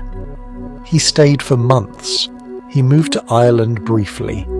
He settled eventually in Las Vegas, living in a rented mansion, reportedly spending considerable time watching old films and calling his children into the screening room to watch them together. He was, by accounts from those who saw him during this period, quieter than he had been before. He was also, by those same accounts, increasingly dependent on the anaesthetics and sedatives that would eventually form the operational centre of his final years. Bahrain in 2005 receives Michael Jackson the way it receives most things, with a particular combination of discretion and lavishness that is specific to certain kinds of Gulf hospitality, and that for someone whose American life had become ungovernable in its exposure, must have felt like a physical pressure being released. The Sheikh is a genuine music enthusiast, not merely a wealthy man acquiring a famous person for novelty. He and Michael discuss projects. They record some material. There is talk of an album, a label deal, a creative partnership. None of it formally materializes in the way either party hopes, and the subsequent years produce a lawsuit over the arrangement that Michael eventually settles, adding another legal chapter to a biography already carrying more legal chapters than most people's full lives. Ireland comes next, and the choice of Ireland is its own kind of detail, a country whose relationship to privacy, at least in its rural registers, is sufficiently robust that a man in a baseball cap and sunglasses has a reasonable chance of moving through it without generating a news cycle. Michael rents a property on the outskirts of a village and does something he has not been able to do in years, which is approximately nothing. He takes his children to the local shop.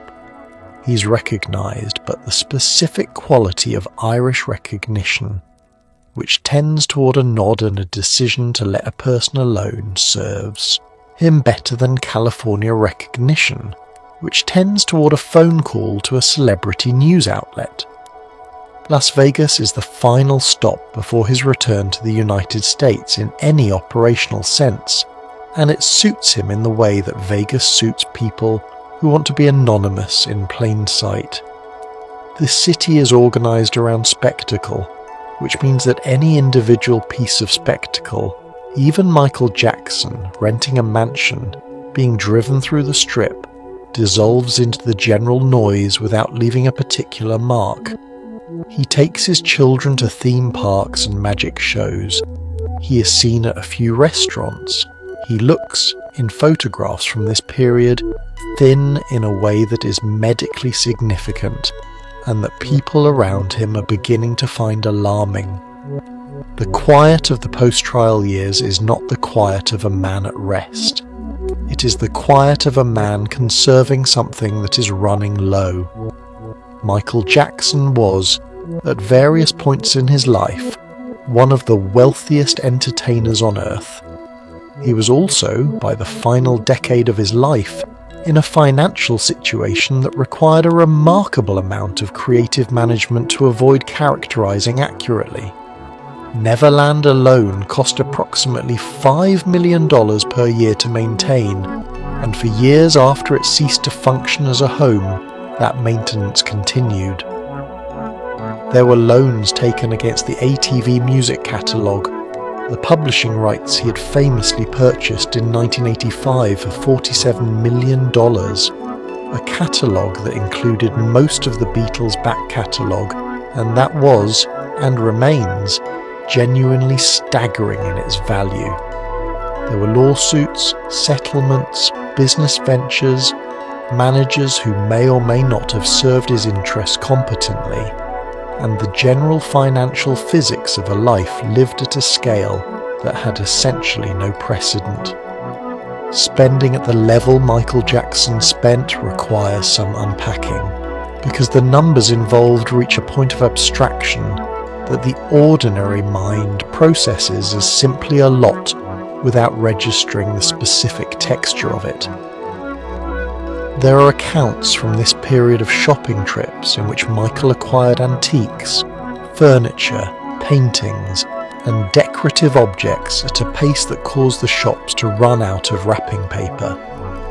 There are accounts of staff numbers at Neverland that, during peak operation, ran to approximately 100 people employed full-time to maintain a property that one man and 3 children lived in.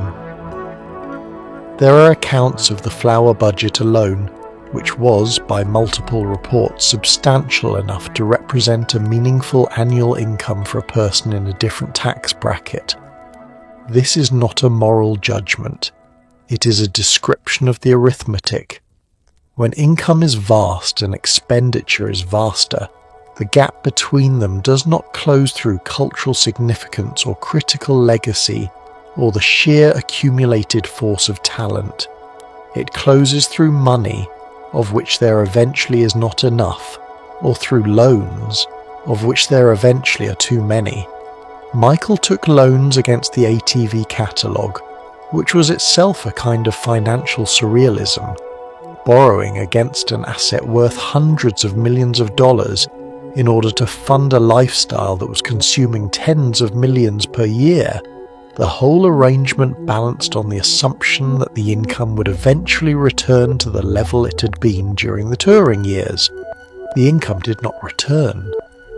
The Invincible album in 2001 sells modestly by Michael Jackson standards, 8 million copies, which for any other artist represents an extraordinary career achievement, and which for Michael represents a commercial disappointment severe enough to generate a public dispute with his record label that produces the spectacle of him standing outside Sony's offices holding a sign. The spectacle does not improve the sales figures. The financial situation continues to develop. By the mid-2000s, Michael is significantly in debt to a small number of creditors, the most significant of which is a bank holding loans secured against the catalogue. The interest accumulates, the properties require maintenance, the staff must be paid, and Michael, somewhere in a rented house in Las Vegas or Bahrain or a village in Ireland, continues spending at a rate that suggests either a belief that the situation will correct itself, or an inability to reduce a lifestyle that is, at this point, essentially the only mode of existence he knows how to operate in. In 1985, Michael Jackson purchased ATV Music, publishing for $47.5 million, outbidding Paul McCartney, who'd been warned by McCartney's then friend Michael Jackson that if an opportunity came to buy the catalogue, he should take it, advice McCartney had evidently assumed was theoretical. The catalogue contained approximately 250 Beatles songs, among other holdings. It was, by any reasonable analysis, an extraordinary acquisition, not merely financially but symbolically, representing one of the stranger moments in which the mechanics of the music industry intersected with the mechanics of an already quite strange friendship. McCartney's public comments on the subject over the following years range from diplomatic to barely concealed irritation. The catalogue is now worth, depending on the year and the valuation methodology, somewhere between $1 and $2 billion. To understand what Michael Jackson did when he bought ATV, You have to understand that in 1985, the idea of a musician purchasing the rights to other musicians' songs was not the standard financial strategy it would later become. Artists were not, as a rule, in the business of owning publishing. They wrote songs, recorded them, and the rights lived somewhere else, with the label, with the publisher, with a corporate entity that had no particular relationship to the music beyond its value as an asset. McCartney himself had been told years earlier by his own former manager that he should buy publishing rights when the opportunity arose. McCartney had not bought his own catalogue when it came up for sale in the 1970s. He had bought other people's catalogues, which is a reasonable business decision, but not the one that would have mattered most. Michael is advised of the ATV opportunity by his attorney and by the music industry professionals around him who understand what the catalogue represents.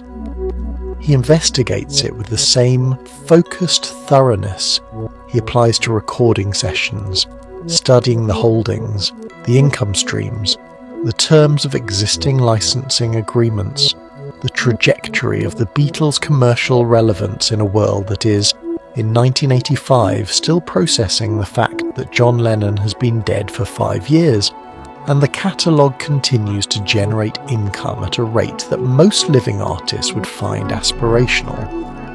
He pays $47.5 million, which in 1985 represents approximately 1 year of the income he is generating from Thriller and its associated touring and licensing. The deal closes. McCartney is informed by Michael over the phone, and the conversation is not recorded but has been described by McCartney in terms that make clear he was not delighted. Michael is reported to have been apologetic and also to have declined to reverse the purchase. These two stances are not contradictory. They are just Michael. The catalogue is later merged with Sony's publishing arm to form Sony/ATV, giving Michael a 50% stake in one of the largest music publishing companies in the world. He borrows against this stake to manage his debt in later years. After his death, the estate sells the Sony/ATV stake for $750 million. The $47.5 million investment, held for 30 years, returns roughly 16 times its purchase price. It is, by any measure, the most consequential financial decision in the history of popular music, and it began with Michael Jackson taking his own advice more seriously than his friend did. The propofol is the end of the story, but the story began much earlier. Michael Jackson's relationship with prescription medication is documented, contested, and in some dimensions genuinely difficult to establish with precision. But the broad outline is clear. Beginning with the painkillers prescribed after the Pepsi fire in 1984, and continuing through the back surgery of 1993, and the subsequent dependency that required a stay at a rehabilitation facility, there was a recurring pattern of need, treatment, relapse, and the particular vulnerability of a man who was both enormously powerful and deeply susceptible to the opinions of the people he trusted. By the mid-2000s, those around him were regularly managing access to the substances he required to sleep, to perform, to function. The doctor he employed in the final months of his life administered propofol, an anesthetic used in clinical settings as a sleep aid, every night in a rented mansion in Los Angeles. The sleep problem, which has been present since at least the early 1990s in documented form, is the through line that connects all of it. Michael cannot sleep. This is not a preference or a habit or a personality quirk. It is a condition, a genuine, chronic, medically significant inability to enter and sustain ordinary sleep, and it exists most likely because the brain that made everything he made does not easily agree to turn itself off.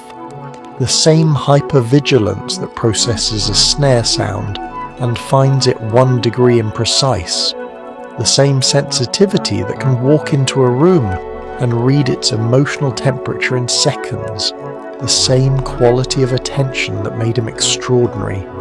This is not a system that parks itself neatly at the end of the day and waits for morning.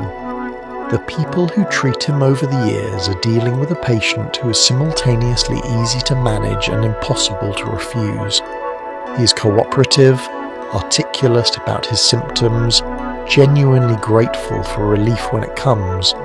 He's also the most famous person his doctors have ever treated, which creates a specific dynamic in which the ordinary medical calculus, the careful weighing of benefit against dependency risk, the frank conversation about long-term consequences becomes harder to conduct when one party to the conversation has been told yes by essentially everyone in his professional life for 40 years.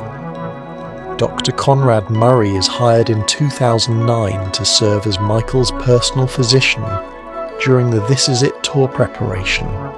He is paid $150,000 per month. He is not a sleep specialist. He is not an anesthesiologist.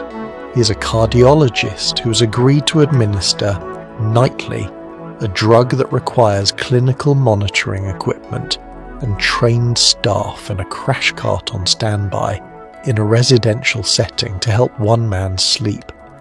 He does this for approximately 2 months. On the night of June 24th, 2009, something goes wrong in the monitoring, the dosage or the timing. Michael does not wake up. Murray is convicted of involuntary manslaughter in 2011 and serves 2 years in prison. He has maintained, in interviews given since his release, that he does not believe he did anything wrong. The California Medical Board disagreed and revoked his license permanently. In March of 2009, Michael Jackson stood on the stage of the O2 Arena in London and announced that he would be performing 50 concerts, beginning in July, under the title This Is It. He had not toured in 12 years. He was 50 years old.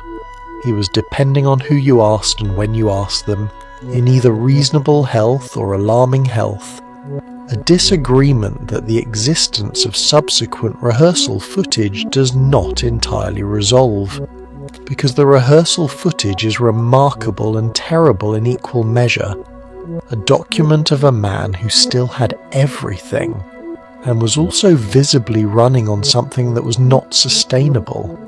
He called it his final curtain.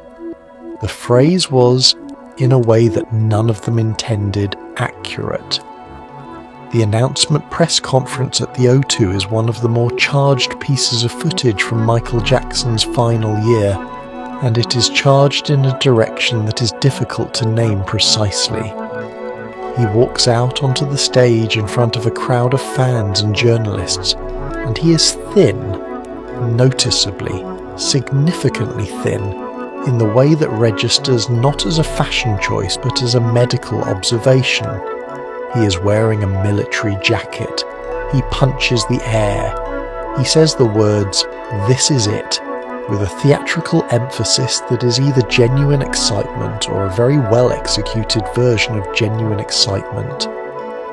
The crowd responds with an intensity that is, as always with Michael Jackson crowds, somewhat alarming in its completeness. The 50 concerts sell out in hours. Then the promoters, reading the demand correctly, add more.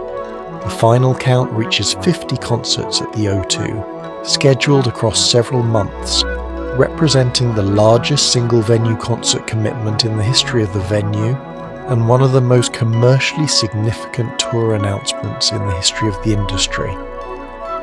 Michael's cut of the revenue, if all 50 shows had been performed, would have been sufficient to resolve his financial situation entirely and then some. The tour is not just a comeback, it is, in financial terms, a rescue operation conducted in sequins and smoke machines. Rehearsals begin at a warehouse in Burbank in April, and moved to the Staples Center in Los Angeles in May. The footage captured during these sessions is what becomes the documentary This Is It, released 4 months after Michael's death to an audience that watches it with a specific quality of attention. Not the attention you bring to a concert film, but the attention you bring to something that is simultaneously a record of creative brilliance and a document of something ending. Michael in these rehearsals is working. He is present, specific, demanding and generous by turns. He's teaching choreography and demonstrating vocal runs and making decisions about lighting states with the authority of a director who knows exactly what he is building. He is also, in moments between songs, sitting quietly in the wings with an expression that is hard to read and that nobody apparently asked about directly. He dies 6 weeks before the first show. Michael Jackson died at 10:50 in the morning, Pacific Time, on June 25th, 2009, in a rented mansion on Carrollwood Drive in Holmby Hills, Los Angeles, California. He was 50 years old. His personal physician, Conrad Murray, administered propofol and sedatives in the early hours of the morning in an attempt to help Michael sleep. At some point after Murray left the room, Michael stopped breathing. By the time Murray returned and began attempting resuscitation, too much time had passed. He was transported to UCLA Medical Center and pronounced dead at 2:26 in the afternoon. The cause of death was listed as acute propofol and benzodiazepine intoxication. Conrad Murray was subsequently convicted of involuntary manslaughter and served 2 years in prison. The day Michael Jackson died, the internet, in its current form, largely collapsed under the weight of the traffic. People had to check multiple sources because they did not quite believe it. Then they believed it. The Carrollwood Drive mansion is not Neverland. It is a rented property, 6 bedrooms, adequately grand, not his. Michael has been renting it since returning to Los Angeles to prepare for the tour, and the temporariness of it is part of the texture of this period in his life. A man between homes, between identities almost. The Neverland chapter definitively closed, and the next chapter scheduled to begin in July at the O2. The mansion has the quality of a staging area. The furniture is not his. The art on the walls is not his. His children sleep in rooms that were decorated by someone else for some other purpose. He goes to bed in the early hours of June 25th after a rehearsal that runs, as rehearsals do, long into the night. Murray gives him a series of sedatives, lorazepam, midazolam, over the course of several hours, none of which produce sleep. Then propofol, administered through an IV, the drug that reliably sends Michael across the threshold that everything else fails to reach. Murray leaves the room at some point. The monitoring equipment, which should be present, which is not present, would have detected the change in Michael's breathing. There is no monitoring equipment. When Murray returns, Michael is not breathing. He calls for help after a delay whose precise length is established in court and is longer than it should have been. Paramedics arrive and begin resuscitation. Michael is loaded into an ambulance and taken to UCLA Medical Center, where a team works on him for an hour before the attending physician calls it. His children are in the house. They are told by a staff member. Paris, 11 years old, is present in the hospital. She's later described by those who were there as inconsolable, in the specific, total way of a child for whom the thing that has happened is simply too large. The internet that afternoon fails in a way it has not failed before and has not failed since, in quite the same way. Twitter goes down, Google's news servers return errors, TMZ's site crashes under load. The news travels at a speed that the infrastructure of 2009 is not built to carry. People all over the world stop what they are doing and do the thing people do when they need to confirm something. They do not want to be true, which is check again, and then check again, and then sit with it. Here is what remains. The music remains.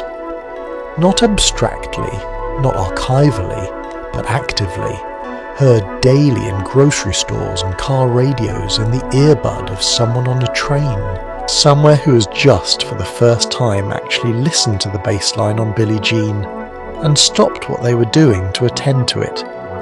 The dance remains, documented in footage that repays repeated viewing without diminishment, the way great paintings do. The cultural weight remains, an argument, unresolved, about what we owe to genius and what genius does not excuse, about childhood and what is done to children who are given extraordinary gifts and then expected to survive them.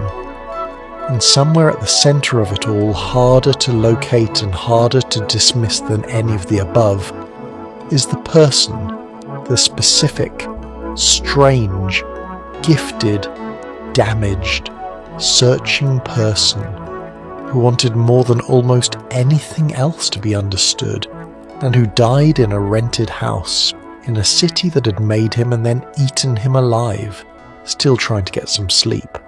The music first, because it is the clearest and least contested part of what he left, and because it continues to do the thing it was made to do, which is move people physically in the body.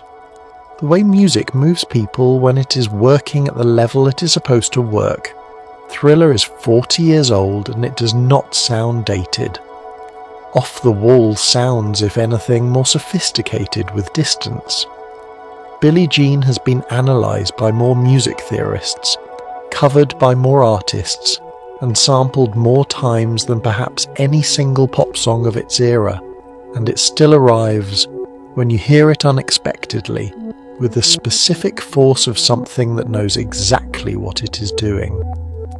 The recorded body of work is not a nostalgia object, it is a living document. The dance is a separate legacy and deserves separate mention.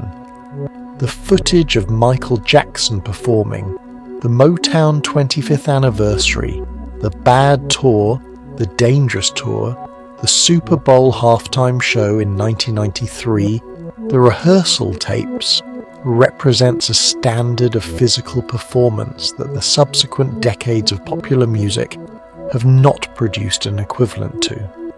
This is not sentiment, it is technical observation. The integration of musicality and movement, the precision of the footwork, the quality of presence, these are specific skills practiced to a level of mastery that is visible in the footage and that professional dancers and choreographers reference as a benchmark. You can disagree about Michael Jackson on many grounds. The dancing is not one of the grounds. What is harder, and what the legacy will be processing for a long time, is the question of the person underneath the work. The child in Gary who was never allowed a childhood. The man who built a ranch and named it after a place where children don't grow up. The artist who made work of extraordinary beauty and lived a life of extraordinary difficulty, and whose private conduct remains, for a significant number of people, a source of genuine moral uncertainty. These things do not resolve into a clean verdict. They sit alongside each other, the way complicated things sit, not cancelling each other out, not waiting to be solved, simply coexisting in the way that the full truth of a person's life tends to coexist with the simplified version the world prefers. He wanted to be understood. He said this in interviews, in songs, in a documentary that he allowed to be filmed because he believed visibility was the same as comprehension. He was wrong about that. in the specific case of Martin Bashir and in the general case of what fame does to the space between a person and the world's idea of them. The world did not understand him. It is not clear the world was capable of it. What the world has instead is everything he made, the songs, the films, the performances, the footwork, and the unresolved question of who made them, which is a question that gets more interesting, not less, with every year that passes. The boy from Gary, Indiana, who couldn't stop performing from the moment he could walk, who was handed extraordinary gifts and an extraordinary bill for them, who built himself a world and then lost it, who wanted more than anything to give children what he hadn't had, and about whom the world could not agree on what that meant. That person is gone. What he left is not a monument or a verdict. It is a body of work that keeps moving, and the sound of a bass line heard unexpectedly that makes you stop what you're doing, which is, in the end, what he always wanted. To make you stop, to make you feel something, to make you just for a moment pay attention. He was very good at that. He was the best there has ever been at that. And whatever else is true, that part holds. Let's talk about God, because God is in this story from the very beginning and never quite leaves. Katherine Jackson raised her children as Jehovah's Witnesses, with the sincerity of someone for whom the faith was not a weekend obligation, but a complete operating system, a framework for understanding the world, managing fear, and explaining suffering in terms that gave it a shape rather than leaving it formless. No Christmas, no birthdays, no blood transfusions, no voting, no celebration of any holiday that the Watchtower Society had determined was of pagan origin, which covered considerable ground. For 9 children in a 2-bedroom house in Gary, Indiana, the faith was simply the weather, always present, unquestioned, the texture of daily life. Michael absorbed it the way children absorb everything in a household, where the same thing is true every single day, completely below the level of argument, all the way down. The door-to-door preaching is the detail that tends to stop people when they hear it for the first time. Michael Jackson, the Michael Jackson, the one with the moonwalk and the sequined glove and the zombie choreography, knocked on strangers' doors as a teenager and offered them copies of the Watchtower magazine. He did this reportedly wearing a disguise, a fake beard, a hat, a coat. He was already famous enough that appearing at someone's door as himself would have transformed the theological visit into something else entirely. So he went in costume, which is either a picture of genuine religious commitment or the most Michael Jackson possible way to practice a faith, authentic intention, theatrical execution, the two things so intertwined by that point that separating them was probably not possible even for him. The witness's theology left specific marks on his imagination that are audible in the work. The language of sin and redemption, of a watchful divine presence who sees everything and records everything, of a world that is fundamentally fallen and requiring transformation. This is the grammar underneath songs like Man in the Mirror, Will You Be There, Heal the World.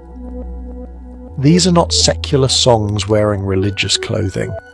They are songs written by someone who genuinely believes the world can be redeemed, and that individual moral reckoning is the mechanism of that redemption.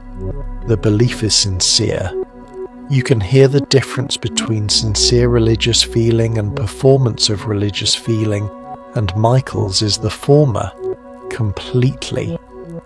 The faith also provided from childhood a very specific relationship to guilt. Jehovah's Witness theology is not gentle about transgression. Sin is real, consequence is real, judgment is real, and the distance between acceptable behaviour and damnation is maintained by constant vigilance and regular confession to the congregation's elders. For a child who was also performing in nightclubs, being exposed to the full adult machinery of the music industry, and living a life that bore essentially no resemblance to the modest, separated from the world existence the faith prescribed, the dissonance must have been structural and constant. Michael carried it. It shows up in the perfectionism, the sense that getting something wrong is not merely a professional failure, but something closer to a moral one. It shows up in the insomnia, in the anxiety that preceded performances, in the quality of self-scrutiny that made him watch his own playback with the expression of a man looking for evidence of something. He was formally disfellowshipped, effectively excommunicated in the mid-1980s, following the release of the Thriller video. The church objected to the occult imagery. Michael responded by adding a disclaimer at the start of the video clarifying that the film did not reflect his personal beliefs regarding the occult. The church was not satisfied. The disfellowshipping severed the formal relationship, but it did not sever the internalized one. The God of Michael Jackson's childhood remained in residence for the rest of his life. Not always comforting, not always kind, but present, watching, keeping a record. Michael prayed. He prayed before shows, prayed in private, prayed with his children. He had been taught that God was always in the room. He never fully stopped believing it. Let's talk about Paul McCartney and about the specific afternoon in the early 1980s when two of the most famous musicians who have ever lived sat together at a piano, and Paul McCartney, meaning it as general advice, told Michael Jackson that buying music publishing rights was the smartest thing a musician could do because the money never stopped, the asset appreciated, and the artist who owned the songs owned the future. McCartney was speaking from experience and from a position of moderate regret, having failed to purchase his own catalogue when the opportunity arose.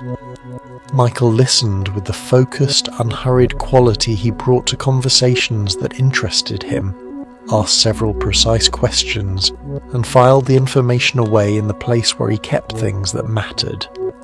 A few years later, he used it. McCartney, receiving the news that Michael had purchased ATV, and with it the rights to most of the Beatles songs, described the experience in interviews over subsequent decades with a diplomatic consistency that masked rather thinly the fact that he found it somewhere between unfortunate and genuinely galling. He had, in a meaningful sense, given Michael the idea. This is the kind of story that is funny until it involves your songs. The McCartney-Jackson friendship is worth understanding in its warmer years, before the publishing acquisition permanently altered its temperature, because it was genuinely unusual and genuinely warm in ways that both men described with a lack of irony that is itself notable. They met through the music industry in the early 1980s and discovered, in the way that people with rare and specific gifts sometimes discover each other, that the conversation was easy, not because they were alike exactly, but because they were operating at a similar altitude and the view from up there is only shared by a very small number of people at any given time in history. McCartney was 40, Michael was 22.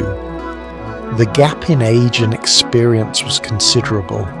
The gap in mutual recognition was not. They recorded together twice in the early 80s. The Girl Is Mine, a duet released on Thriller in 1982, is a gentle, melodically elegant song about two men competing for the same woman's affection, and it proceeds with the particular courtesy of a recording made between two people who like each other and are not trying to outshine each other, which produces something charming and slightly low stakes for material from what would become the best-selling album in history. Say, released in 1983, is the more substantial collaboration, a full production, with a short film to accompany it, the two of them clearly enjoying themselves in a way that comes through in the recording. McCartney has spoken warmly about the sessions in interviews given before the publishing dispute became the dominant frame for the friendship. He describes Michael as funny, attentive, and possessed of an ear that caught things in the mix that most people would have missed completely. The publishing advice is given in this period of warmth and mutual enjoyment, and its sincerity is not in question. McCartney genuinely believed what he said. He was not setting a trap. He was sharing knowledge with someone he considered a friend and a colleague, the way people share knowledge when they're in a good mood and the conversation is going well. The knowledge happened to be extremely actionable, and Michael happened to act on it with a speed and decisiveness that McCartney had not anticipated. The lesson, that advice given freely, can be used in ways that are entirely unforeseen and not entirely welcome, is one of the older ones available, and it arrived, in this instance, in the form of a $47 million transaction that made Michael Jackson the owner of Yesterday, Let It Be, Hey Jude, and approximately 247 other songs that Paul McCartney had written, and would have preferred to own himself. He remained in contact after the acquisition, more or less. McCartney's public position was diplomatic for years, a version of it's just business delivered with the expression of a man for whom it was not entirely just business.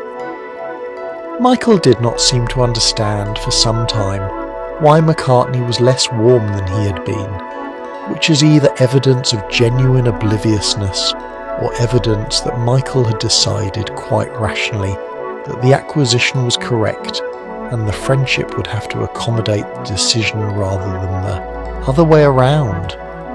Both of them spoke about each other with the careful language of people who have a complicated history and have agreed silently not to fully resolve it in public. The songs continue to generate royalties. The conversation about who owns what has not ended. It has simply moved into a different room, and so here we are. At the end of a life that contained more in it than most lives could hold, more beauty, more strangeness, more scrutiny, more loneliness, more music than seems like a fair allocation for one person in one lifetime. You've travelled a long way tonight, from a 2-bedroom house on Jackson Street in Gary, Indiana, where a small boy watched his brothers rehearse and couldn't stop his body from joining in, all the way to a rented mansion in Holmby Hills, where the same person, older, quieter, still not sleeping, lay down for the last time with the O2 Arena 6 weeks away, and a bass line in his head that he would never finish working on. In between, there was a chimpanzee who met the mayor of Osaka. There was a 9-story statue floated down the Thames. There were 66 million copies of a single album, which is a number that stops meaning anything comprehensible after a certain point and simply becomes a fact about the universe. There were children in masks and a ranch with a working fire station and a friendship with Paul McCartney that was genuinely warm right up until it produced one of the most consequential business decisions in the history of recorded music. There was a man who knocked on strangers' doors in a fake beard, offering them pamphlets, because a faith absorbed in childhood does not leave when the circumstances change. It simply goes quiet and waits and prays in private long after the congregation has moved on. There was a voice. Let's not forget the voice. That particular combination of falsetto and hiccup and raw, unguarded feeling that managed, for 4 decades, to make millions of people in rooms they were standing in alone feel less alone. That is what music is supposed to do. Michael Jackson did it better than anyone else who's ever tried. He was not a simple person. He was not a clean story. He was a child who was given extraordinary gifts and an extraordinary bill for them, who spent his entire life trying to build in the space between the gift and the bill. Something that felt like home. He almost did it a few times. The music is the closest he got. Those minutes inside a song where the world as it actually was receded, and the world as he heard it, which was more beautiful and more redemptive and more worth the effort, came forward instead. So tonight, as you settle into your clean, quiet room, your unremarkable, blessedly ordinary room, with its ceiling that does not require staff to maintain, and its floor that belongs to you and no one else, maybe take a moment, not to judge, not to conclude, but simply to sit with the particular strangeness of a life that was lived at full volume in front of everyone by a person who wanted more than anything to be seen clearly. He wasn't, not really, not fully, but the music was. The music was seen exactly as it was, heard, felt, absorbed by millions of people who didn't need to understand the person to understand what he was trying to say. And the music, unlike everything else in this story, does not require resolution. It just plays. Let it play tonight, and sleep well.